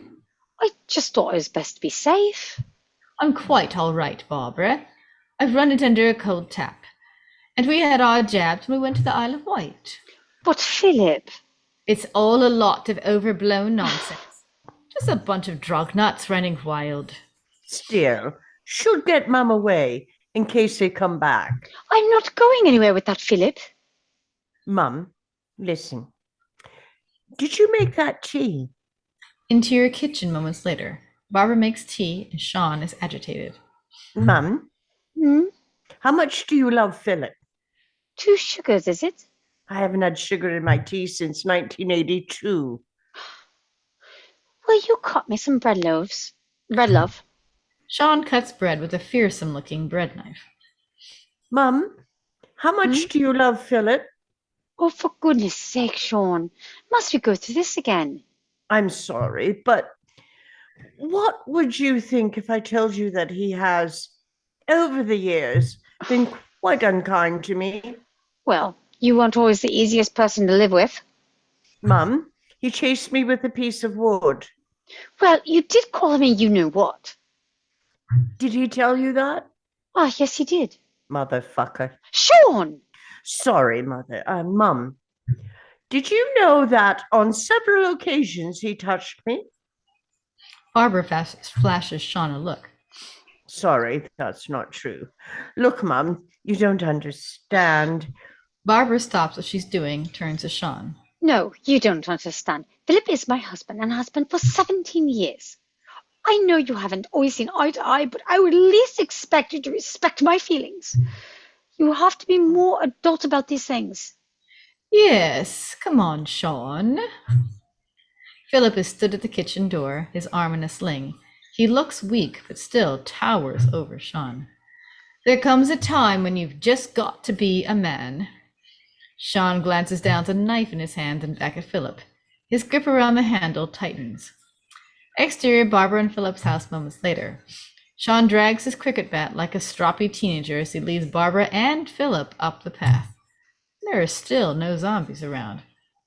Told you this was a fuss over nothing. Ed stands at the end of the garden, hands in his pocket. Hello, Edward. My, you've grown. Better believe it. Ed turns to Philip, then whispers to Shaun. What happened? Why is he coming? It wasn't as easy as all that. Oh, Ed taps at Shaun. Philip stands by the jag. So, we're following you, are we? I think it's best if we go in the... Where's the car? Ed looks sheepishly off. We follow his gaze to see the Renault Megane wrapped around a lamppost. A write-off. I pranged it. You were parked. Yeah. Guess we'll just have to take the jag. Shaun takes a deep breath and turns to Philip. Philip? What? A zombie appears right behind Philip. We recognize him as one of the dazed young clubbers from earlier. Look out! Too late. The zombie grabs Philip and takes a huge bite out of his shoulder. Christ! Shaun sprints over and kicks the zombie clear. Philip falls. Another clubber zombie appears, complete with whistle. Philip, give me the car keys. You're not driving that car. Philip! Shaun spins around and deftly smashes a second zombie in the face. knocking the whistle down his throat. Give me the car keys. Philip gives them to Sean, who throws them to Ed. Ed, get Mum in the car. I'm on it. Ed catches the keys and looks at them. He smiles for a moment before ushering Barbara in. Sean pulls Philip off the ground. His neck gushes blood. Don't worry about me. Worry about your mother. Slam. Sean jumps in the back with Philip. Barbara's up front with Ed, who's admiring the Jag's interior. Maybe I should drive. I've adjusted the seat now. Go on then. Just be careful. He's drowned out by Ed's hard house tape. They scream off. Interior Jag afternoon. London whizzes by. It just whispers of accidents. A car driving erratically with a baby carriage on the roof. We see zombies beating down the doors of houses. A huddle of zombie kids are gathered around a body next to an abandoned ice cream van. Sean attempts to bandage the profusely bleeding Philip with his jacket. The hard house blares from the stereo. Could we please turn that noise down? Oh, you're right, dear. Would you like a tissue? I'd be fine if it weren't for that bloody racket. It is a little loud. It is a little loud. Ed turns it down immediately. For her. Sorry, Barbara. You do realize this is a 30-mile-an-hour zone? Oh, yeah. Ed winks at Barbara and speeds recklessly onward. Exterior apartment block continuous. The Jag screeches to a halt. Everyone is thrown forward. And now heavily bandaged Philip moans in pain. Oof. Here. The forecourt is dotted with a few zombies who lurch over. Mum, this won't take a second. Sean tries the door. It won't open. He turns to Philip. Have you still got the child locks on? Safety first, Sean. Sean winds down the window and squirms out. Ed, stay moving. Any problems? Yeah. Do the honks. Ed cruises off around the forecourt. Sean heads for the door. 3 zombies block his path. He knocks him down. Bzzz. Sean slams the bell. Behind him, the floored zombies quietly pick themselves up and advance again. Hello? Before Sean can answer, honk, honk, honk. Ed beeps from the Jag. Sean turns. Zombies are right on top of him. Interior Liz's flat continues. A worried David and Diane huddle around the entry phone, which buzzes with sounds of pitched battle. Liz emerges from her room and joins them. There's noise at the window. It's Sean. At the glass. Guys, let me in, please. What are you doing? I've come to get you. You're bleeding. It's okay, it's not mine. Liz opens the window. Sean tumbles in, bat in hand. Liz looks at him, halfway between angry and impressed. Sorry? What are you doing? Sean stands and catches his breath. I've come to take you somewhere safe. What do you mean safe? We're perfectly safe until you turned up. You don't know that. Oh, but there's only 2 of them outside a minute ago, and now how many are there? Lots. Lots. Believe me, it only takes one of them to know you're in here. Liz, I tried calling, but I couldn't get through. I had to come up with a plan. Oh, you made a plan? I don't care what the telly says. We have to get out of here. If we stay, they will break down the door. And they will come up here and they will tear us to pieces. And that's really going to exacerbate matters for all of us. Smooth. Listen to me, please. You have to trust me. I've been out there. I've seen what's happening. They're not just going to give up and go away. They'll keep coming. Sean? This isn't about you and me, Liz. I mean, it's about survival. We need to be somewhere more secure, somewhere on the ground, somewhere we can survive. Liz's reluctance seems to waver. We're with you, Sean. What? What? We're with you. I'm not going up there. You saw Titus at the National Deaths. I don't want to be torn to pieces, and I'm sure if you really think about it, neither do you. I'm not going if Lizzie's isn't going. Of course she's going. I'm not staying here on my own. You're going, aren't you, Elizabeth? Lizzie? Liz? All eyes are on an uncertain Liz. From outside, we hear a a building chorus of moans. Liz takes a deep breath. All right, Flash, what did you have in mind? Right. I've got a car outside, but it's going to be a bit cramped. So, have either of you got transport? Yes, yes. Good. Where? Oh, no, I mean, I passed my test. David? I don't think there's any point owning a car in London. Okay, then let's just gather any blunt objects. If you get cornered, bash them in the head. That seems to work. Now, just keep together, stay sharp, and follow me. So, what is the plan then? Sean flips up his cricket bat and gathers himself. We're going to the Winchester. Close on the incredulous looks on the faces of Liz, David, and Di. Exterior Liz's flat moments later. Close on the terrified faces of Liz, David, and Di as they clumsily battled the zombies on their doorstep. Liz wields a hockey stick, David an umbrella, Diane a piece of driftwood. Who has driftwood in London? Sean guides them through the crowd with his cricket bat. Where's the car? Honk. The Jag pulls up, knocking a road sweeper zombie flying. What's up, hookers? Everyone stops momentarily and looks at Ed before breaking into a run for the Jag. Liz squeezes into the front. Sean, David, and Di pile in the back. Sean is jammed next to Philip, who looks even worse. Zombies encroach on the car. Apologies for the cramped conditions. Di, you sit on Dave's lap if you can. Philip, hang in there. Ed, fast as you can, okay? And Mum, this is Liz. Liz, Mum. Hello? Hello? Ed hits the gas. The engine roars. Interior and exterior of the car afternoon. The Jag is unbearably cramped. Ed drives fast, flying over speed bumps. The hard house is back on the stereo. Philip moans weakly. Sean? I know. Be careful, will you, Ed? Is your dad all right? He's not my dad. He's bleeding. I know. Ed, will you please be careful? I thought you wanted to get there fast. Ed swerves slightly. A zombie glances off the bonnet. Oof. I want to get there in one piece. And why are we going this way? Chill out. It's a shortcut. But the other road goes straight to the Winchester.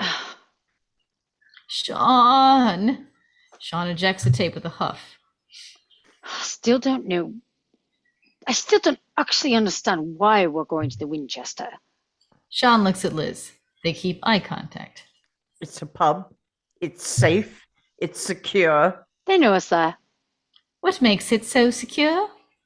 Well, it's got heavy doors. It's got deadbolts. You've been to a lock-in. Several. And there's a rifle above the bar. I would think that's deactivated. Surely. It's not. I'm telling you, John's connected. Big Al says so. Big Al also says dogs can't look up. They can't. Can't they? No, they can't. Of course they can. Are you sure? Look, the pub's the right place to go. Everything's going to be fine. Promise. Hearing the P word, Liz, David, and Di frown at Sean. Sean! I turned it off, all right? It's not easy. What? Philip is fading. He tugs on Sean's arm and whispers, Being a father, Sean, it's not easy. Sean is taken aback. What? You were 12 when I met you. You've already grown up so much. Yeah, well, I wasn't the easiest person to live with. I just wanted you to be strong, not give up because you lost your dad. Philip, you don't have to explain. I do. I've always loved you, Sean. Always thought you had it in you to do well. You just need motivation. Someone to prove yourself to. I thought that could be me.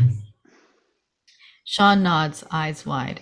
With huge effort, Philip puts his hand on Sean's shoulder. Take care of him, Mum. There's a good boy. Philip slips away. Sean closes his dead stepdad's eyes. Ed, could you pull over? 2 seconds.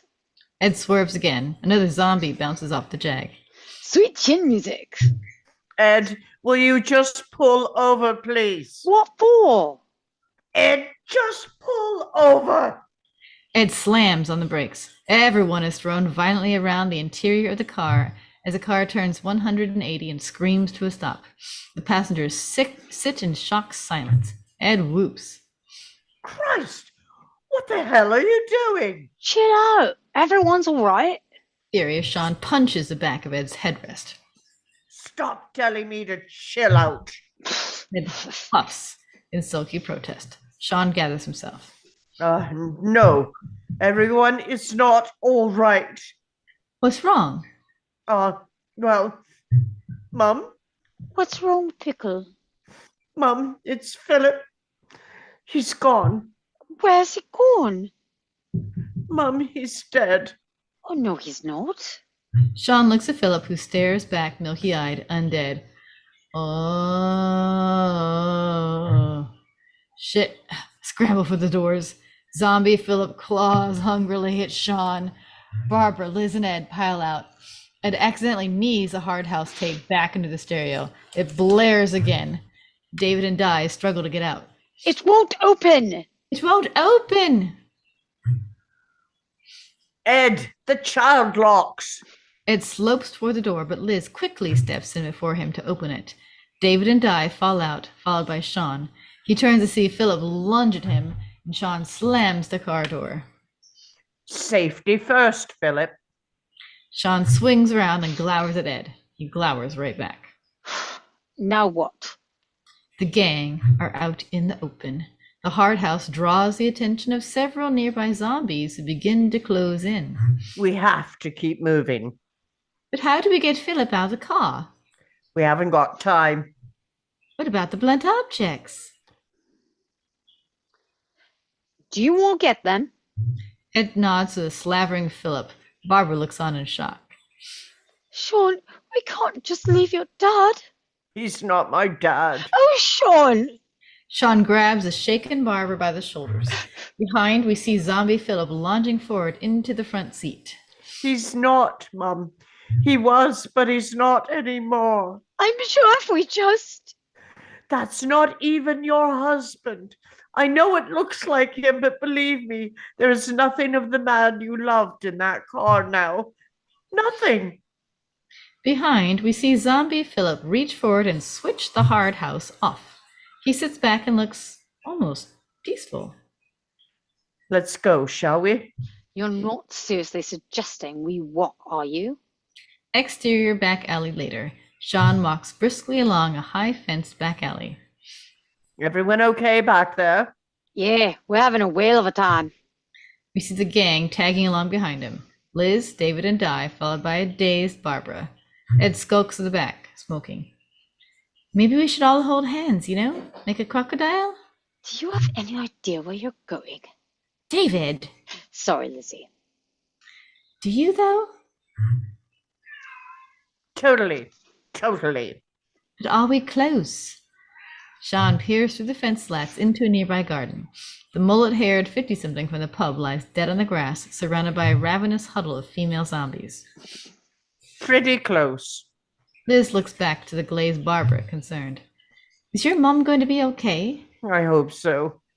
Did you manage to contact your folks? They're in Antigua.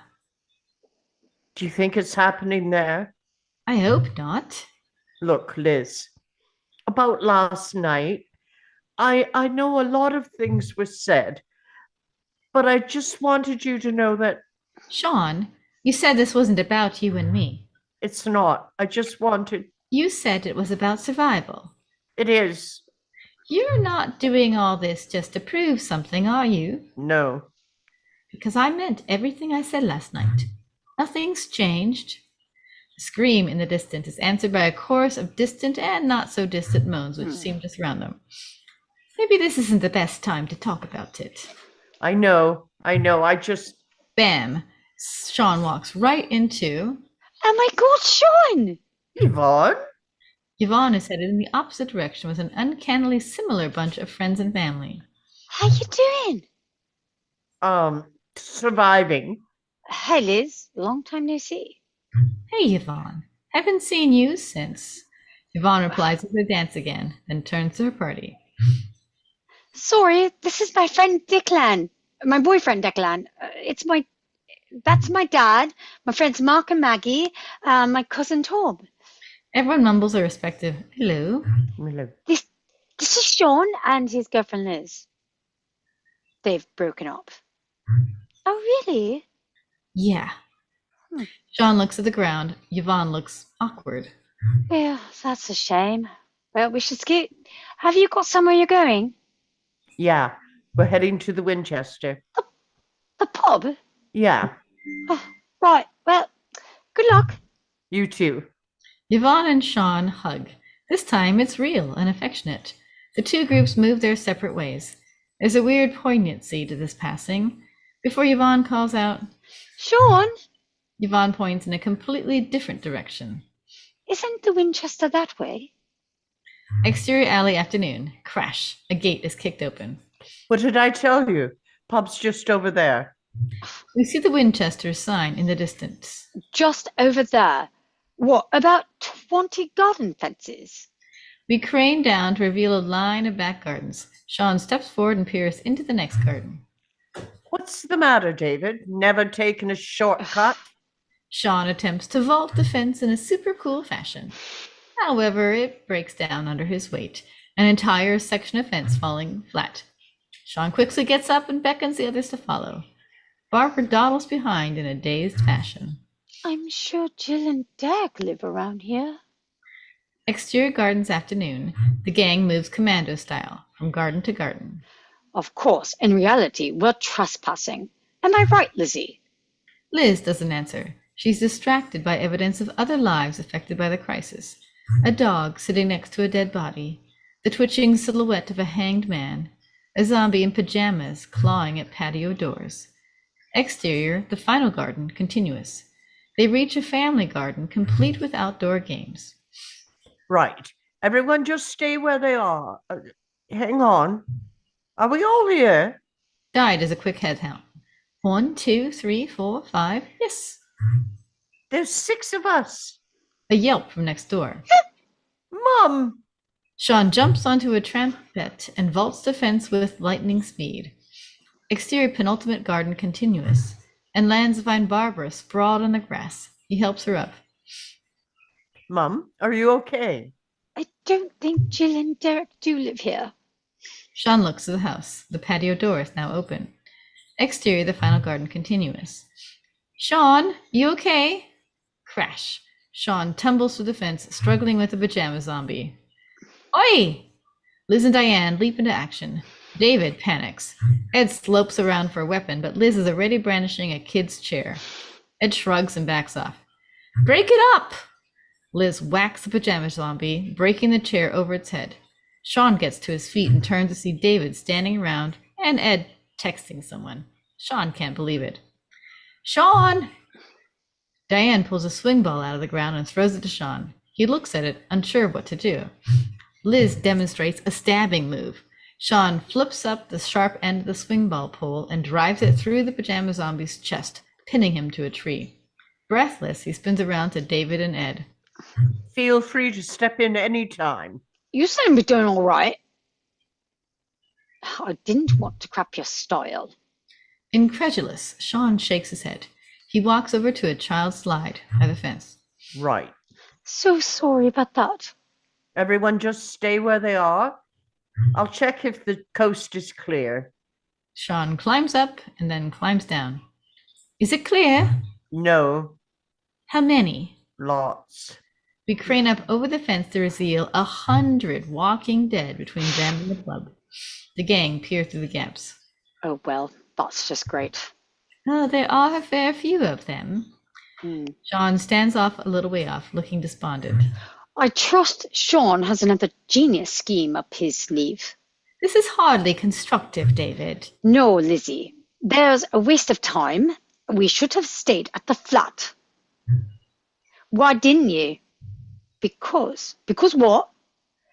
Because of Captain Wow. Will you stop it? We're not going to get anywhere by moaning. Oh, sorry. Sorry, that's you. It was my fault. It's okay. I'll turn to the pajama zombie. It's alive, but stuck on the swing ball pole. The ball too big for the hole made by the shaft. It moans, frustrated. Dan has an idea. Exterior final garden. The gang stands steadying the captive pajama zombie. Right. Shake out. Get nice and limber. Have another look at the way he moves. Remember, it's very limp. Almost like sleepwalking. And look at the face. Vacant with a hint of sadness. Like a drunk who's lost a bet. And the voice. It's a glottal rumble with a neutral ah. Ah. All right, everyone. Let's have a look, shall we? They all do their best zombie impressions. Liz gives good moan. Nice. Good vocal work, Liz. Barbara's glazed over. Barbara, that's excellent. I'm sorry, dear. I was miles away.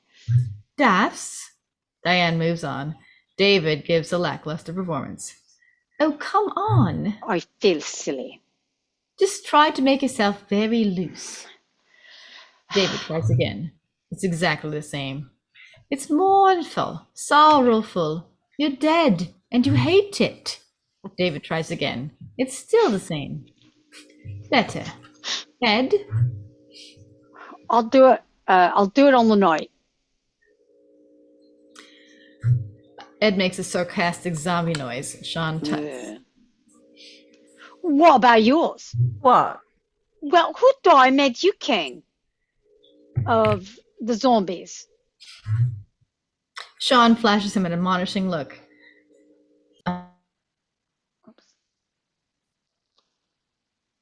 Something's wrong with your cam. All right. Then there proceed to do a pretty good zombie impression. Ed has to concede. Pretty good. Okay, now let's try it all together. 1, 2, 3. Exterior street outside Winchester evening. All doing their zombie impersonations, the gang slowly move toward the pub. They're surrounded by legions of genuine zombies who seem to be falling for it, despite only Sean, Liz, and Diane putting in any effort. David is stiff with fear, Ed isn't trying, and Barbara's just glazed. They reach the pub door and surreptitiously bang on it. It's locked. The gang speak in whispers between their fake moans. Get round me. The gang surrounds Sean. He kneels at the letterbox. John, Bernie, are you there? John, Bernie. Some of the nearby zombies are faintly suspicious.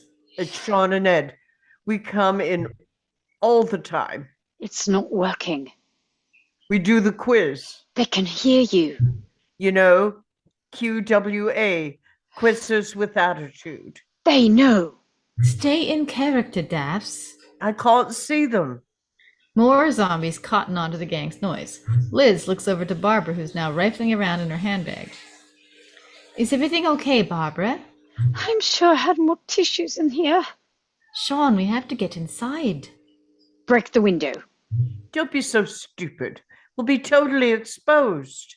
We are totally exposed. Break the window. Is there another way in, Sean? There's a Halloween ringtone. Sean glares furiously at Ed, almost daring him to answer it. He does, holding up a hand. 2 seconds. Abel, can't talk right now. No, I ain't got nothing. No, I'm right in the middle of something. Yeah, we ain't in it. Sean smacks the mobile from Ed's hand. It skitters away. What are you doing? What am I doing? What are you doing, you stupid moron?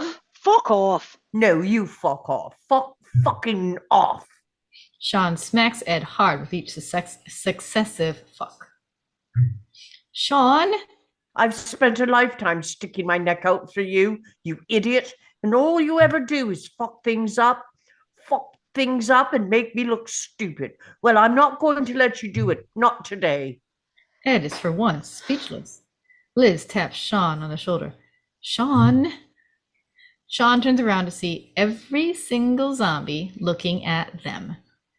You're saying there's another way in? Yeah, there's a. Clatter. David is tipped over the nearby bin, spitting the contents across the floor. He lifts it above his head. What are you doing? He launches a bin at the pub window, smashes it wide open. Get inside. No, they'll follow us. What? They'll follow us. Keep up the act. I'm going to have to do something. What do you mean, do something? Shaun makes a big decision. He runs over to a picnic table. Oi! Every single zombie turns their attention to Shaun. Wait till I've gone. Then get inside. Come on. Where? Where? I won't be gone long. Promise. Shaun looks at Ed, who looks back, concerned. A moment of silent understanding. Shaun jumps down right into the thick of the approaching hordes and sprints off, yelling and waving his arms, drawing all the zombies away. He disappears out of sight. The gang are all shocked by this, particularly Ed. Well, shall we go in then?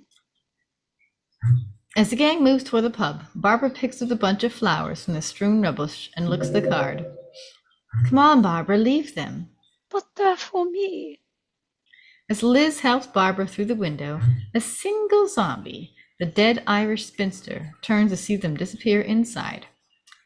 Interior the Winchester later. Camera pans 360 round the pub lounge.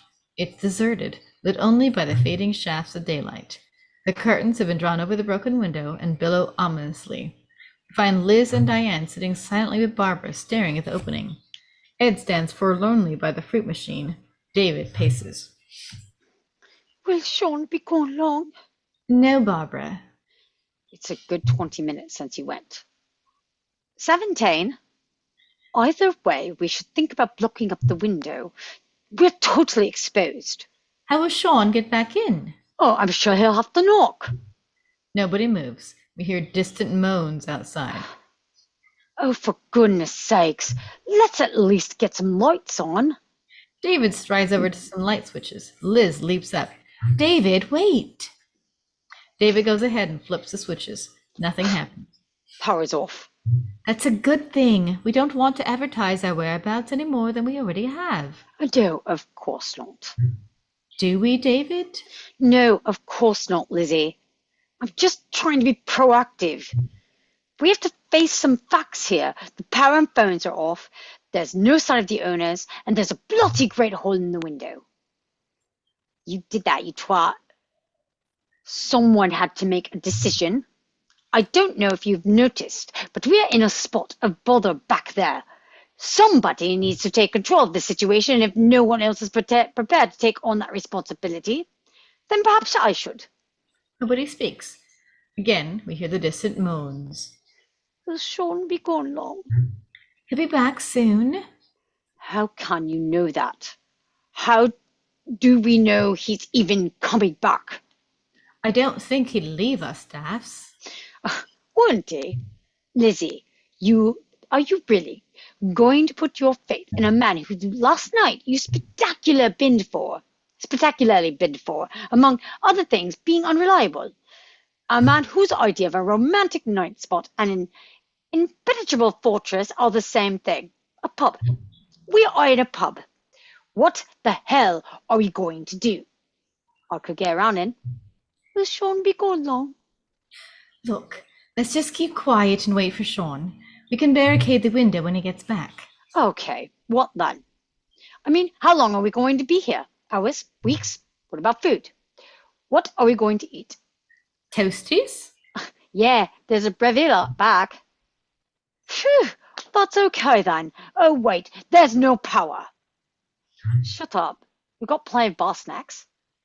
Oh, well, as long as we've got nibbles, we're saved. That must be why Shaun dragged us here and buggered off. He's coming back. Why? Because he promised?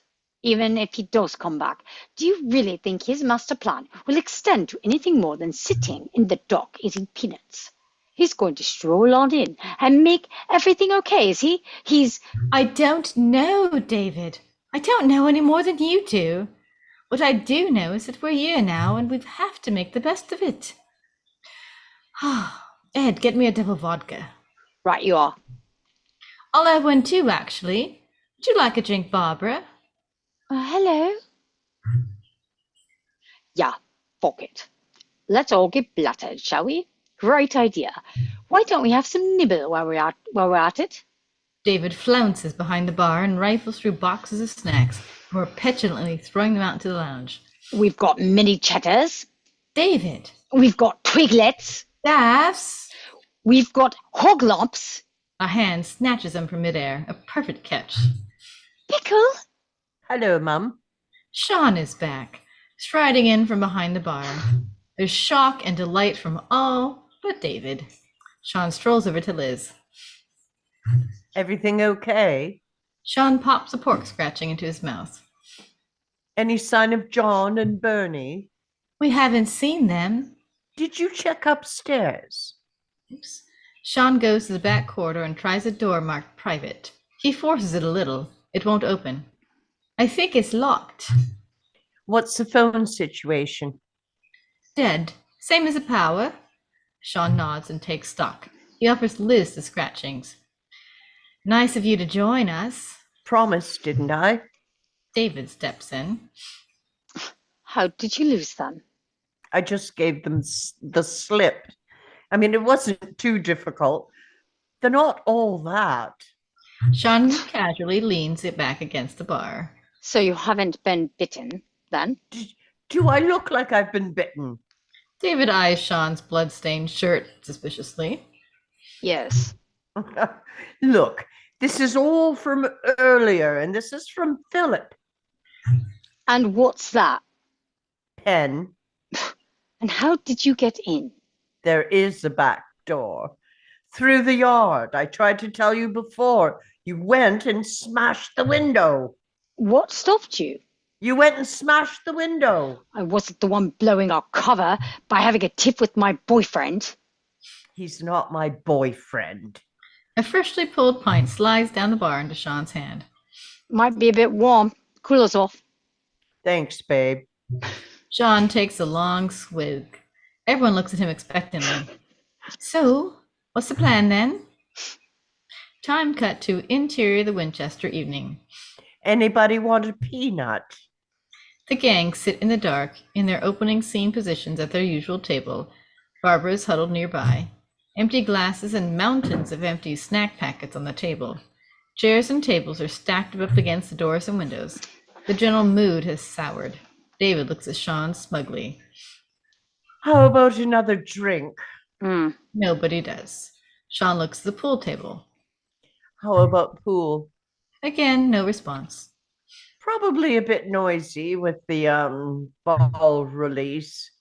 SHAUN fiddles with his beer mat. Ed, why don't you do your Clyde? Nah. Have you ever seen Every Which Way But Loose? Ed does the most amazing impression. No, it's not. Yes, it is. Come on, do it. No. But it's brilliant. You built too much up now. Go on, it's funny. Yes, come on, Ed, let's see it. Yeah, come on. I'm not a performing monkey. Barbara leans forward and reads Ed's t-shirt. I got wood. No one speaks. A street light flickers on outside. SHAUN looks out. The power's on. It's not. I've already tried it. But the grid isn't out. It's the fuses. I'll just switch them back on. What about the lights? Yes, we don't really want to advertise our whereabouts more than we already have. We may as well be put out a sign saying, all you can eat. I think there is one. Yeah, they do a buffet on Sundays. The lights operate on a separate circuit. I'll just flip the main breakers so we can get the telly on. It's quite simple, David. SHAUN flashes Liz a confident smile and heads off. Interior back corridor continuous. SHAUN walks into the dim back corridor, past the door marked private. We linger on the door handle for a moment. SHAUN finds a fuse box by the back door, the window which looks out into blackness. He flips the switches. That's it! Curious, Shaun peers out into the dark. He finds the relevant switch and flips on the garden light. Zombies. Lots of them. Shaun snaps off the light and yanks back the door blind in a moment of panicked denial. He rushes back to the bar, past the door marked private. Unseen by Shaun, the door handle now twitches. Interior bar continuous. Shaun returns to the bar, slamming the back door behind him. Diane stood on a bar stool, flipping through the channels on the wall-mounted television. We see the message, "Stand by for further information," displayed on every single channel. Only the fonts differ. BBC, very austere. MTV, very funky, etc. Everyone stares at the TV with growing concern. Ed sidles up to Liz. Liz, got a quid? Yeah. Liz gives Ed a pound. He thanks her with a smile. She smiles back. Ed goes off. Shaun returns. She nods at the TV. There's never anything on, is there? Shaun says nothing. He looks ashen-faced and guilty. What? Shaun glances to the back door. We got a bit of a problem. What do you mean? They followed me. I thought you said you gave them the slip. Yeah, Did they know we're in here? I don't know. Well, we'll just have to be extra quiet, won't we? Shaun nods again, comforted, as Liz goes ashen-faced. What? Liz turns to see Ed pop the quid into the fruit machine. Ed, no! Ed, no! Too late. Ed hits a button and hits the jackpot. There's a cacophony of bells, buzzers, and spooky noises. Turn it off! Turn it off! Shaun dives to the floor and flicks the switch. Silence. And then, from outside, tap, tap, tap. Everyone looks at each other gravely. Taps become thumps. Groans become audible. Noise builds. Thump, thump, thump. The gang draws together and listens. Liz puts a hand on Shaun's shoulder. Ed puts a hand on Barbara's shoulder. David puts a hand on Di's shoulder. John the landlord puts a hand on David's shoulder. Shite! Everyone scatters as Zombie John lurches toward them. Where the hell did he come from? I don't know, but tonight I'm gonna have myself a real good time. I feel alive! Don't Stop Me Now by Queen starts up on the jukebox. Who the hell put this on? It's on random. Oh, for fuck's sake! The thumping builds. John advances. Shaun acts. Right. Diane, stay with Mum. Dan runs to move Barbara out of the way. David, kill the Queen. What? The jukebox. David looks madly around the base of the jukebox. Liz, Ed, grab something weapony. Shaun looks around for blunt objects. Ed points to the bar. What about the rifle? It's not real. How about some cocktails? What do you mean? What's the flaming spirits? Drumbeer, sambuca, brandy. Get a rug in, light it. Woof. I don't know. The whole place could go up. What then? Zombie John is upon them. Shaun knocks into the pool table. How about pool? Agreed. Shaun vaults over the table, grabs 3 cues, and throws one to Liz and Ed. They tense up, ready for action.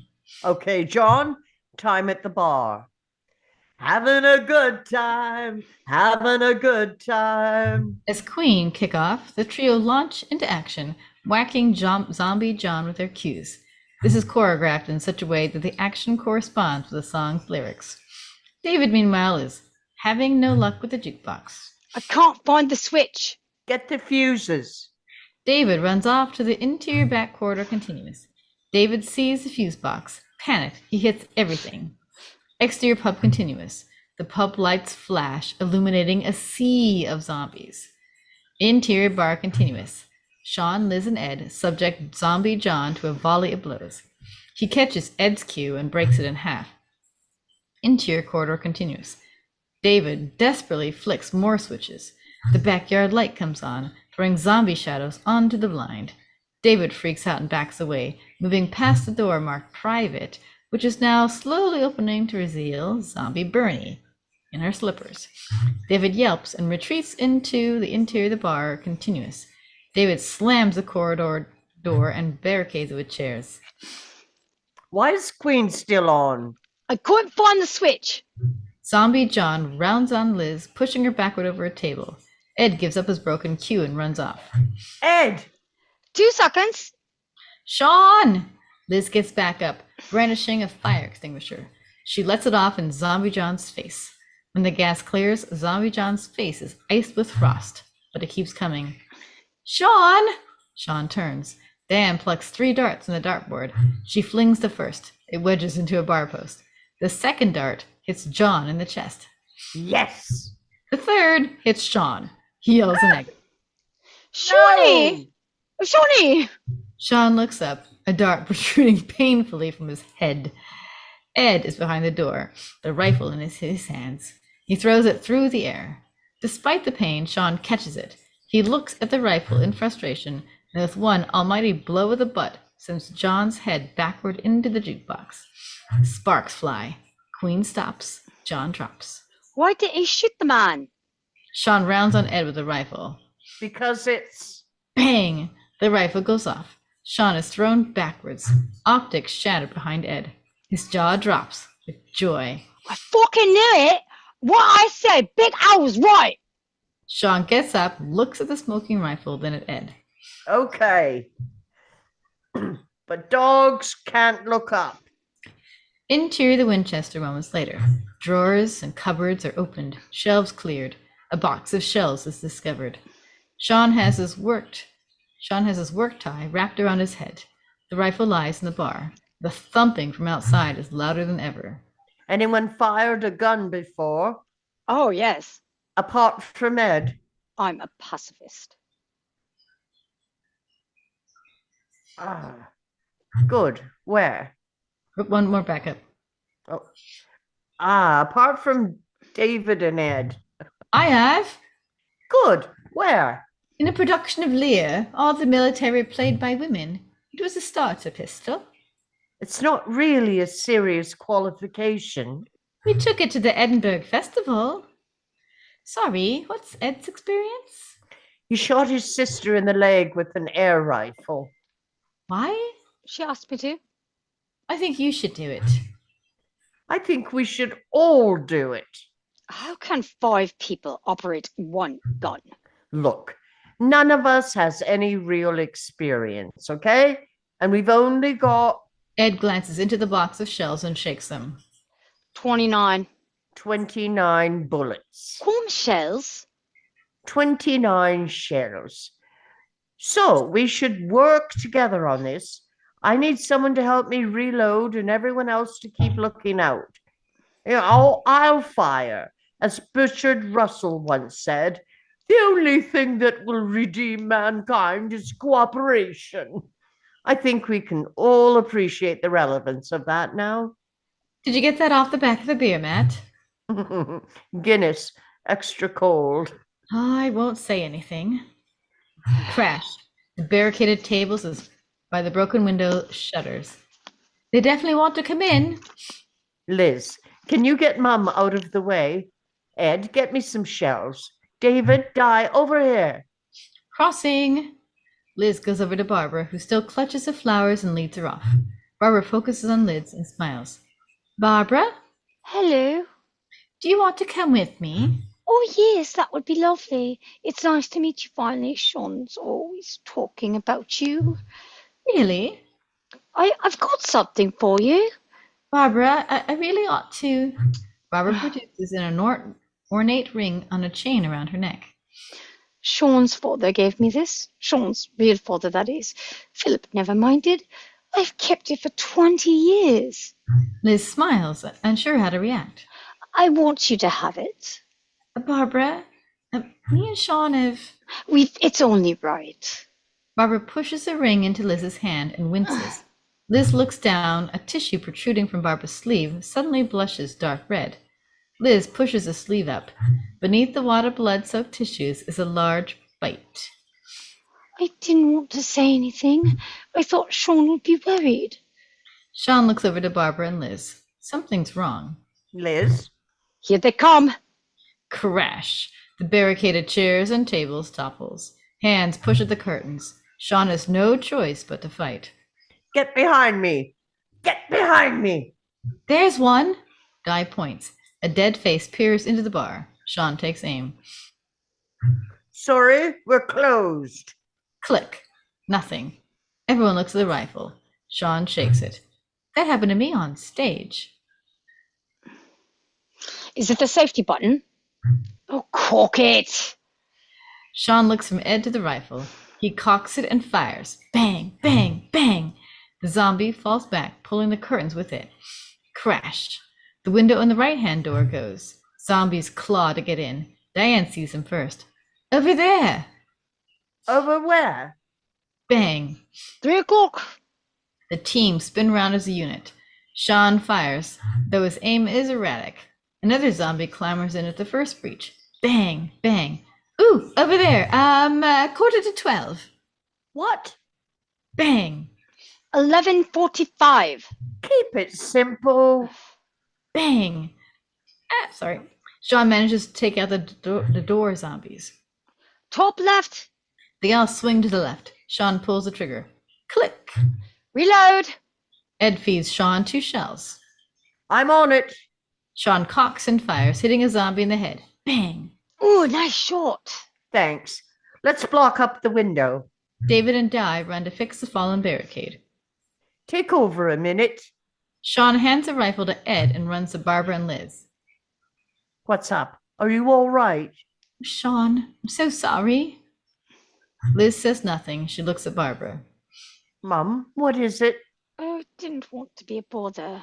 Shaun sees the blood. Oh, God, Mum, I don't understand. But the man in his pajamas. I didn't want you to. I didn't want to say anything. I thought you'd be upset. No.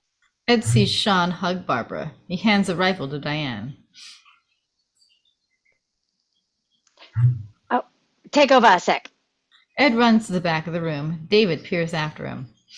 What the hell's going on?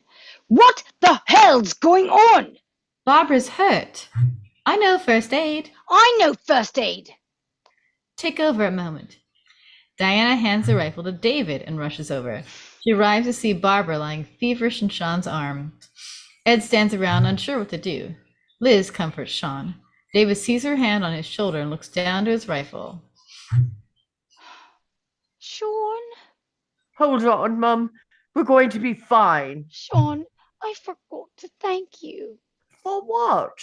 Barbara shows Shaun the flowers. He's baffled for a moment. It's been a funny sort of day. Barbara starts to convulse. Oh, Jesus, Mum, no! No, no! Barbara's breathing slows.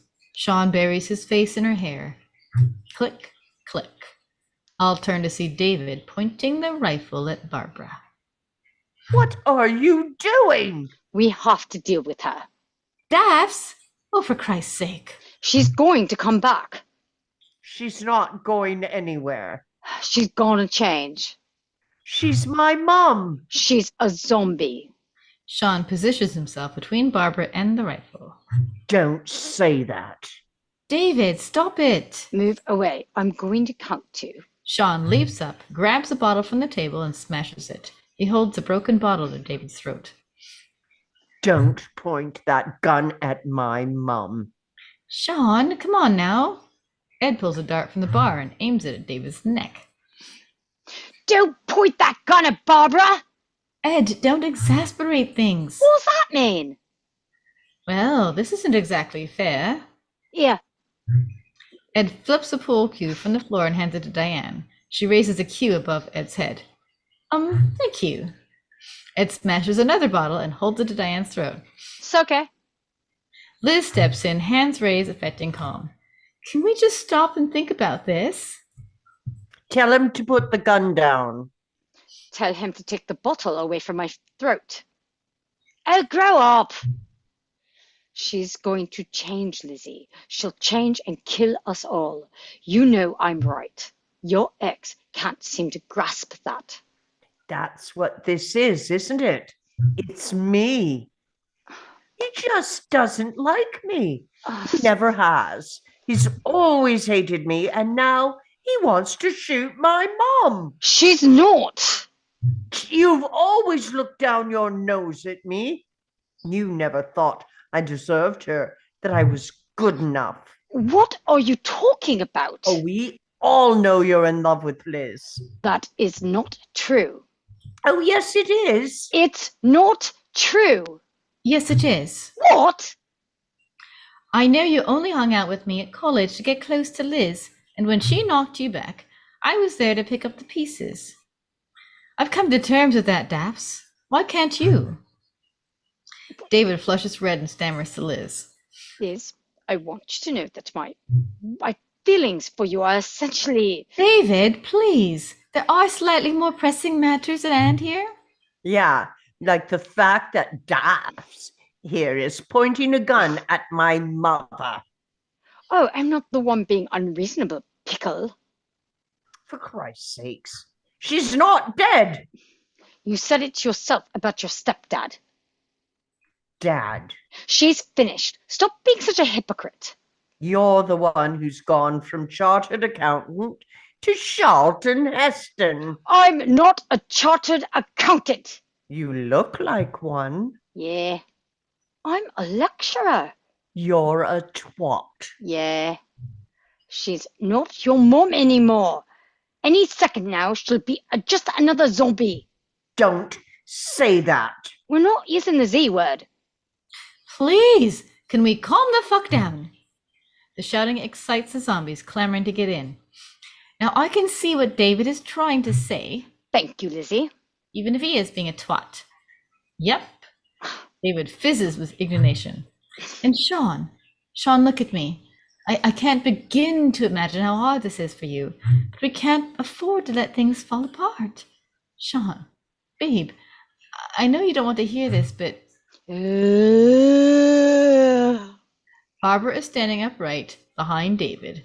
Everyone stops at the sound of her mournful whine. Her eyes are a milky white, skin a lifeless gray, face twisted, almost pleading. Sean takes the rifle from David and points it at her. His hands shake, his eyes fill with tears. His finger tenses. You do it. Do it. David looks at David, her expression twists into a scowl. Zombie Barbara hisses and lunges forward. I'm sorry, Mum. Bang. David is flecked with blood. Zombie Barbara drops. Total shock. Sean lets the rifle fall to the floor. Everyone is speechless. David takes off his glasses to clean them. Well, I think we could all agree here that you did the right thing. David replaces his glasses. Crack. Sean punches him hard in the face, sending him sprawling. David rolls over. He now has the rifle in his hands. He points it at Sean. No! David! Click. The rifle is empty. David looks desperate and ashamed. Everyone else is appalled. Sean hasn't flinched. Right. I'm leaving. What? Not staying here. David walks to the bolted front door and starts to move the tables and chairs away. The noise outside rises. If you open that door, we won't stand a chance. What? And you will in here. David begins unlocking the deadbolts to the front door. David, don't. It's suicide. I think you should just go, man. We will. We can run. We can defend ourselves.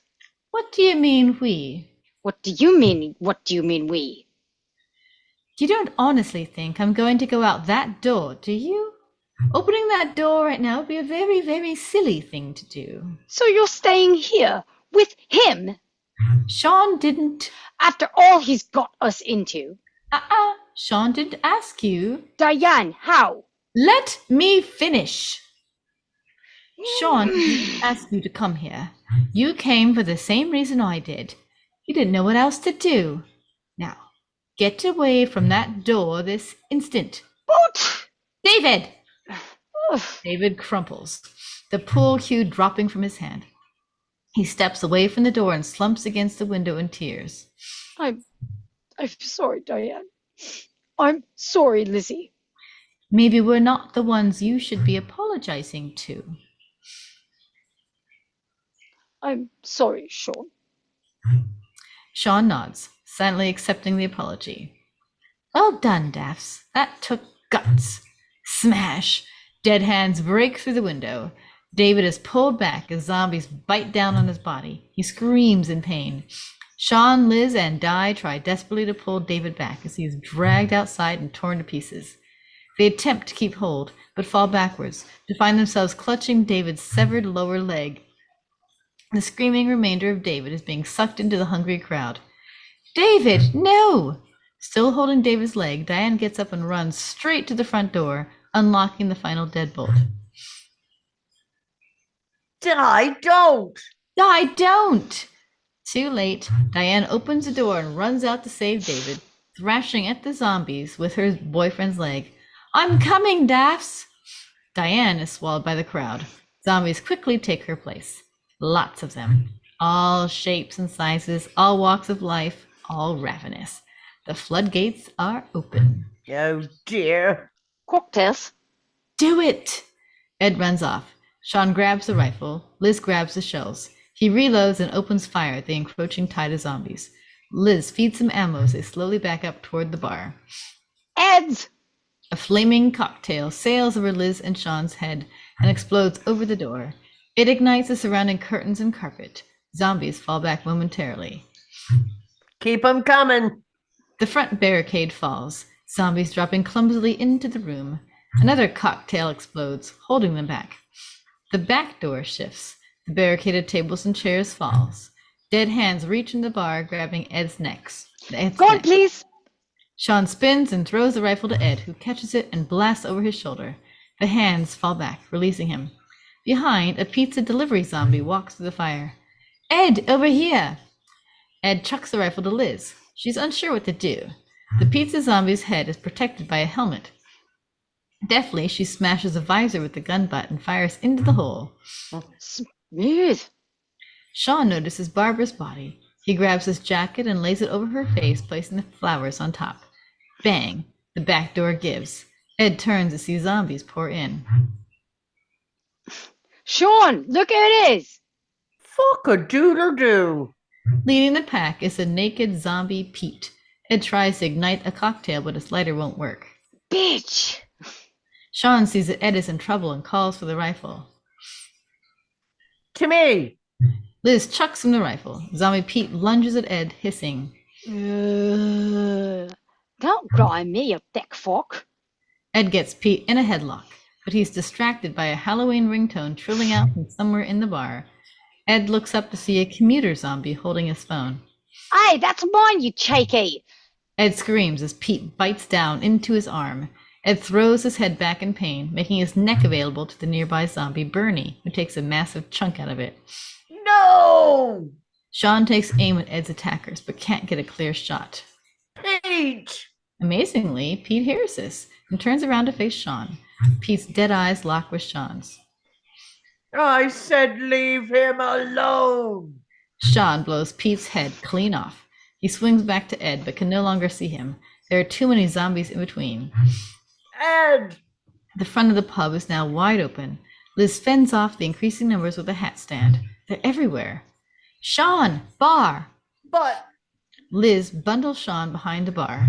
They crouch down, kicking the back door shut and holding it with their feet. Ed! No answer. Ed! Shaun peers back. He sees nothing but zombies. Ed! A huge shape tumbles over the bar next to Shaun and Liz. What? Ed is alive, but badly bitten, his neck gushing blood. I thought you were... Yeah. Chuck us a cloth, will you? Shaun does so. Ed presses a beer cloth to his neck.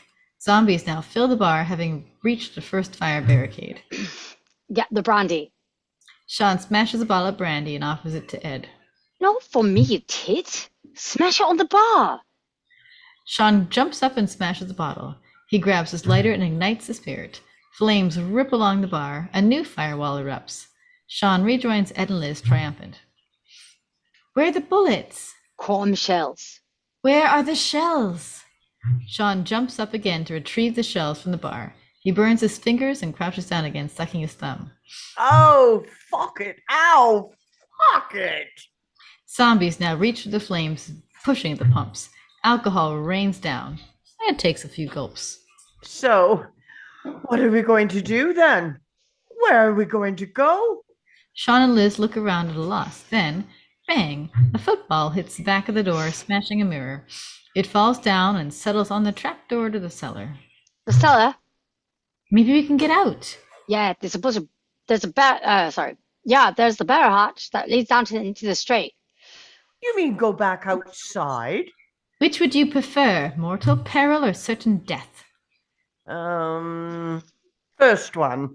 They head for the trapdoor, but the zombie Irish spinster drops over and gets to her feet. Oh, give us a fucking break. On the fiery bar, the box of shells suddenly explodes. Stray bullets fire off everywhere. One ricochets off the pub bell and hits the zombie Irish spinster in the head. She falls, disappointed. Sean, Liz, and Ed make for the hatch. Interior cellar continuous. They pull Ed down into a dark cellar filled with boxes and laundry. Sean grabs some piping from the floor and shoves it through the handle of the trapdoor, wedging it shut. Ed slumps against the wall, the beer cloth already sodden with blood. Liz grabs some linen from the washing line and uses it to bandage Ed's wounds. In the far corner of the cellar, a shift of orange streetlight illuminates the barrel hatch. I can see the street. He puts the rifle down and jumps up, hanging from the handles. The barrel hatch does not move. Come on. Sean pulls frantically before dropping down. He tries again, desperately trying to force open the hatch. Come on. Liz watches with an increasing air of disappointment. Sean. Why won't it open? Sean drops down again and slides down the wall, utterly defeated. He laughs grimly. So that's that then. We're trapped. Let's go to the Winchester. Who the fuck came up with that idea? Oh man, I've really ballsed this up. Liz leaves Ed and sits with Sean on the floor. The noise from upstairs is muffled, the cellar oddly quiet. No, you haven't. I have, Liz. I'm useless. I couldn't save us. I couldn't save Di and David. I couldn't even save my own mother. I should have been there. I can't. You shouldn't feel so responsible. You tried. You did something. That's what counts. God knows where we'd be if you hadn't. I suppose. The cellar door shakes violently. Liz and Sean look at it. Do you think they'll get through? Yes. How many shells have we got left? 2.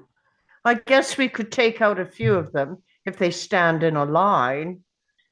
I wasn't thinking about them. I know.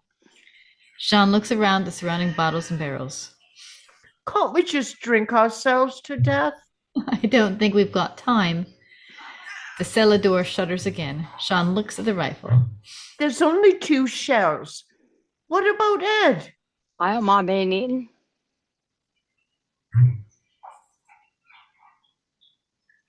How are we going to do this? I don't know. I suppose one of us has to go first. Maybe one of us has to do the other and then do themselves. Maybe you should do me first. I'll only muck it up if I have to do myself. Sean briefly mimes this out, then shakes his head. I really don't know if I've got it in me to shoot my mum, my flatmate, my girlfriend all in the same evening. What makes you think I've taken you back? The cellar door buckles. The copper pipe bends. Well, you don't want to die single, do you? They laugh and look deeply into each other's eyes. Actually, I would like to be shot. Besides, I've changed, you know. I haven't had a fag since yesterday. I promise. He hasn't. Maybe we should have one now. Liz takes out a crumpled packet of cigarettes. Sean looks shocked. Liz smiles innocently. You left them in my room? They were in the bin. It was desperate. Sneaky cow. They each take a cigarette. Liz shrugs. I'm sorry. I won't say anything. Sean ignites his lighter. The flame illuminates a red button on the wall, above which is a sign reading, Way Out. Sean holds the lighter up to reveal an electric door mechanism. They were sitting on the service lift all along. He and Liz exchange a look. They nod, a silent agreement. Crack. The cellar door splinters. Dead fingers crawl through as the smoke thickens. They're almost inside. SHAUN runs to Ed's side. He's pale and visibly fading. Come on, we're leaving. I might just stay here. But we can all get out. I think you two should go make a go of it. What are you talking about? I'll only hold you back. SHAUN looks at his friend and realizes he's right. With a somber nod, he offers Ed the rifle. Don't you want it? Nah, you have it. I can't hit anything with it anyway. Ed takes the rifle from SHAUN. I'm sorry, Ed. For what? I'm sorry I shouted at you earlier. Oh, it's all right. Sorry too. It's okay. No, I'm sorry, SHAUN. SHAUN puzzles before his expression turns to disgust. Ed laughs. SHAUN winces as he covers his nose and mouth. Oh, Jesus, that's not funny. I'll stop doing them when you stop laughing. Not laughing. The cellar door finally gives. Smoke now pours through. You better be off. SHAUN looks at Ed, a silent goodbye. He joins Liz on the service lift. She's found an old fire axe and a large chain. SHAUN chooses the axe. Liz hits the red button. The service hatch opens. SHAUN and Liz are bathed in orange streetlight. The lift starts to descend. Bye, Ed. Love you. Cheers. I love you too, man. Yeah. Ed disappears from view, lost amidst the thick smoke and encroaching moans as SHAUN and Liz reach the outside continuous. SHAUN and Liz rise up into the street. A shot rings out from the cellar beneath. SHAUN and Liz exchange a look. It's just them now versus an army of advancing zombies. Ready? Ready. They both raise their weapons, ready to fight on together. The chorus of moans is now deafening. But then, another sound. An engine roaring, approaching fast. SHAUN and Liz are dazzled by bright headlights as one of a convoy of military trucks mounts the curb next to the Winchester, knocking several zombies flying. Figures leap from the back. Orders barked. Shots are fired. SHAUN and Liz are disoriented until they hear, Oh my God, SHAUN! a smaller figure moves in front of the headlights. SHAUN squints into the glare. Yvonne? Yvonne steps forward, her face becoming visible. How you doing? SHAUN and Liz exchange a look. Surviving. Surviving. They're taking us somewhere safe. Thought you might want to tag along. Is it just the two of you? SHAUN and Liz nod somberly. Well, glad somebody made it. Yvonne beckons SHAUN and Liz toward the truck. With them, the sound of gunfire and pitched battle echoing around them, they disappear into the blinding light. Dissolve to a caption that reads, 6 months later.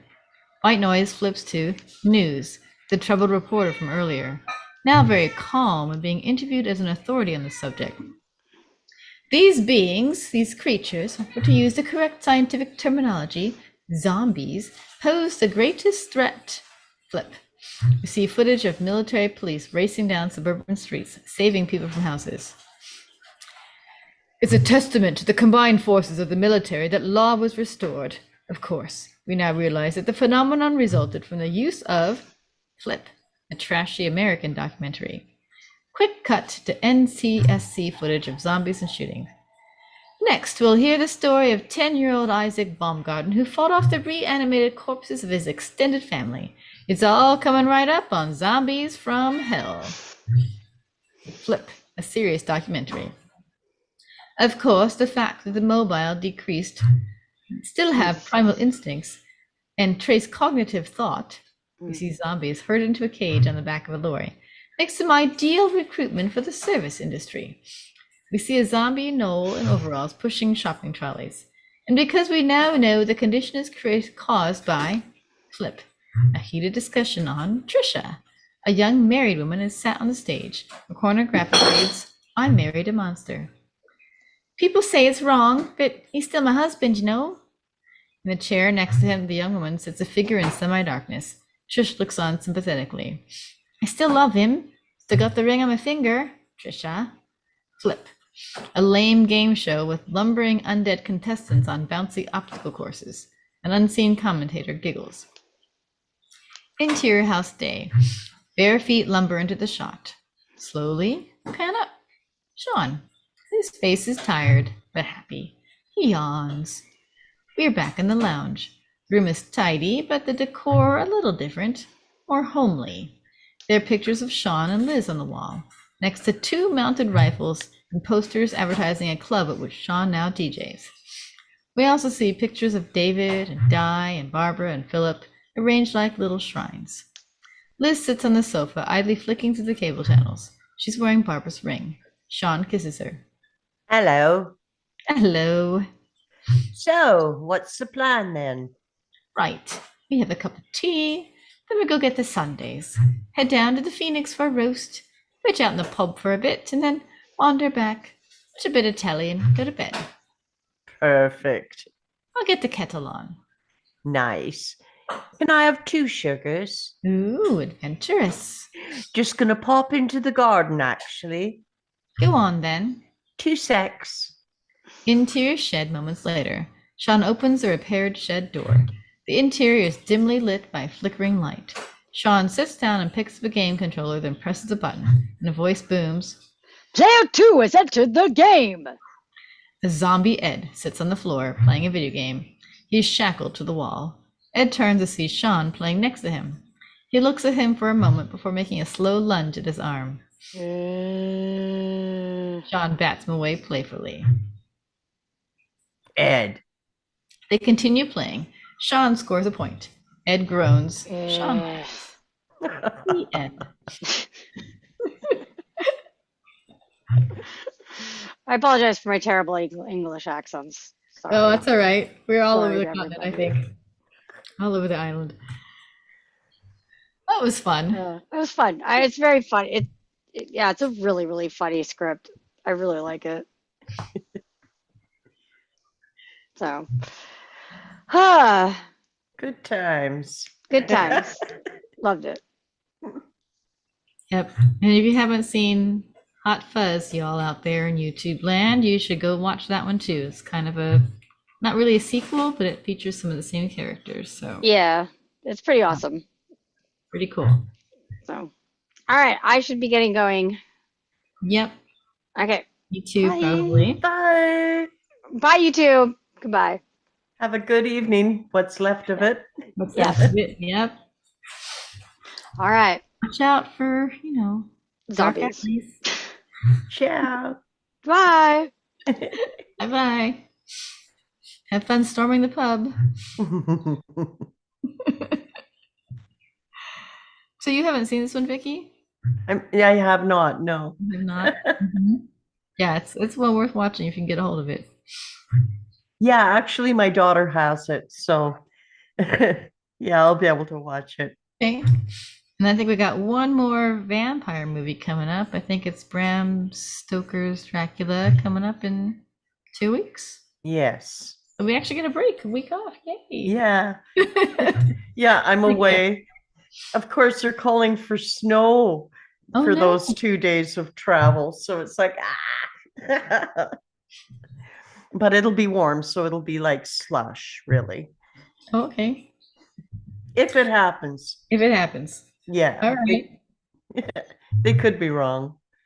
Well, enjoy your evening off and your week off or such, and we'll hopefully see you in 2 weeks. Yes, I will be there for Dracula. All right. Awesome. Okay. Good night. Good night.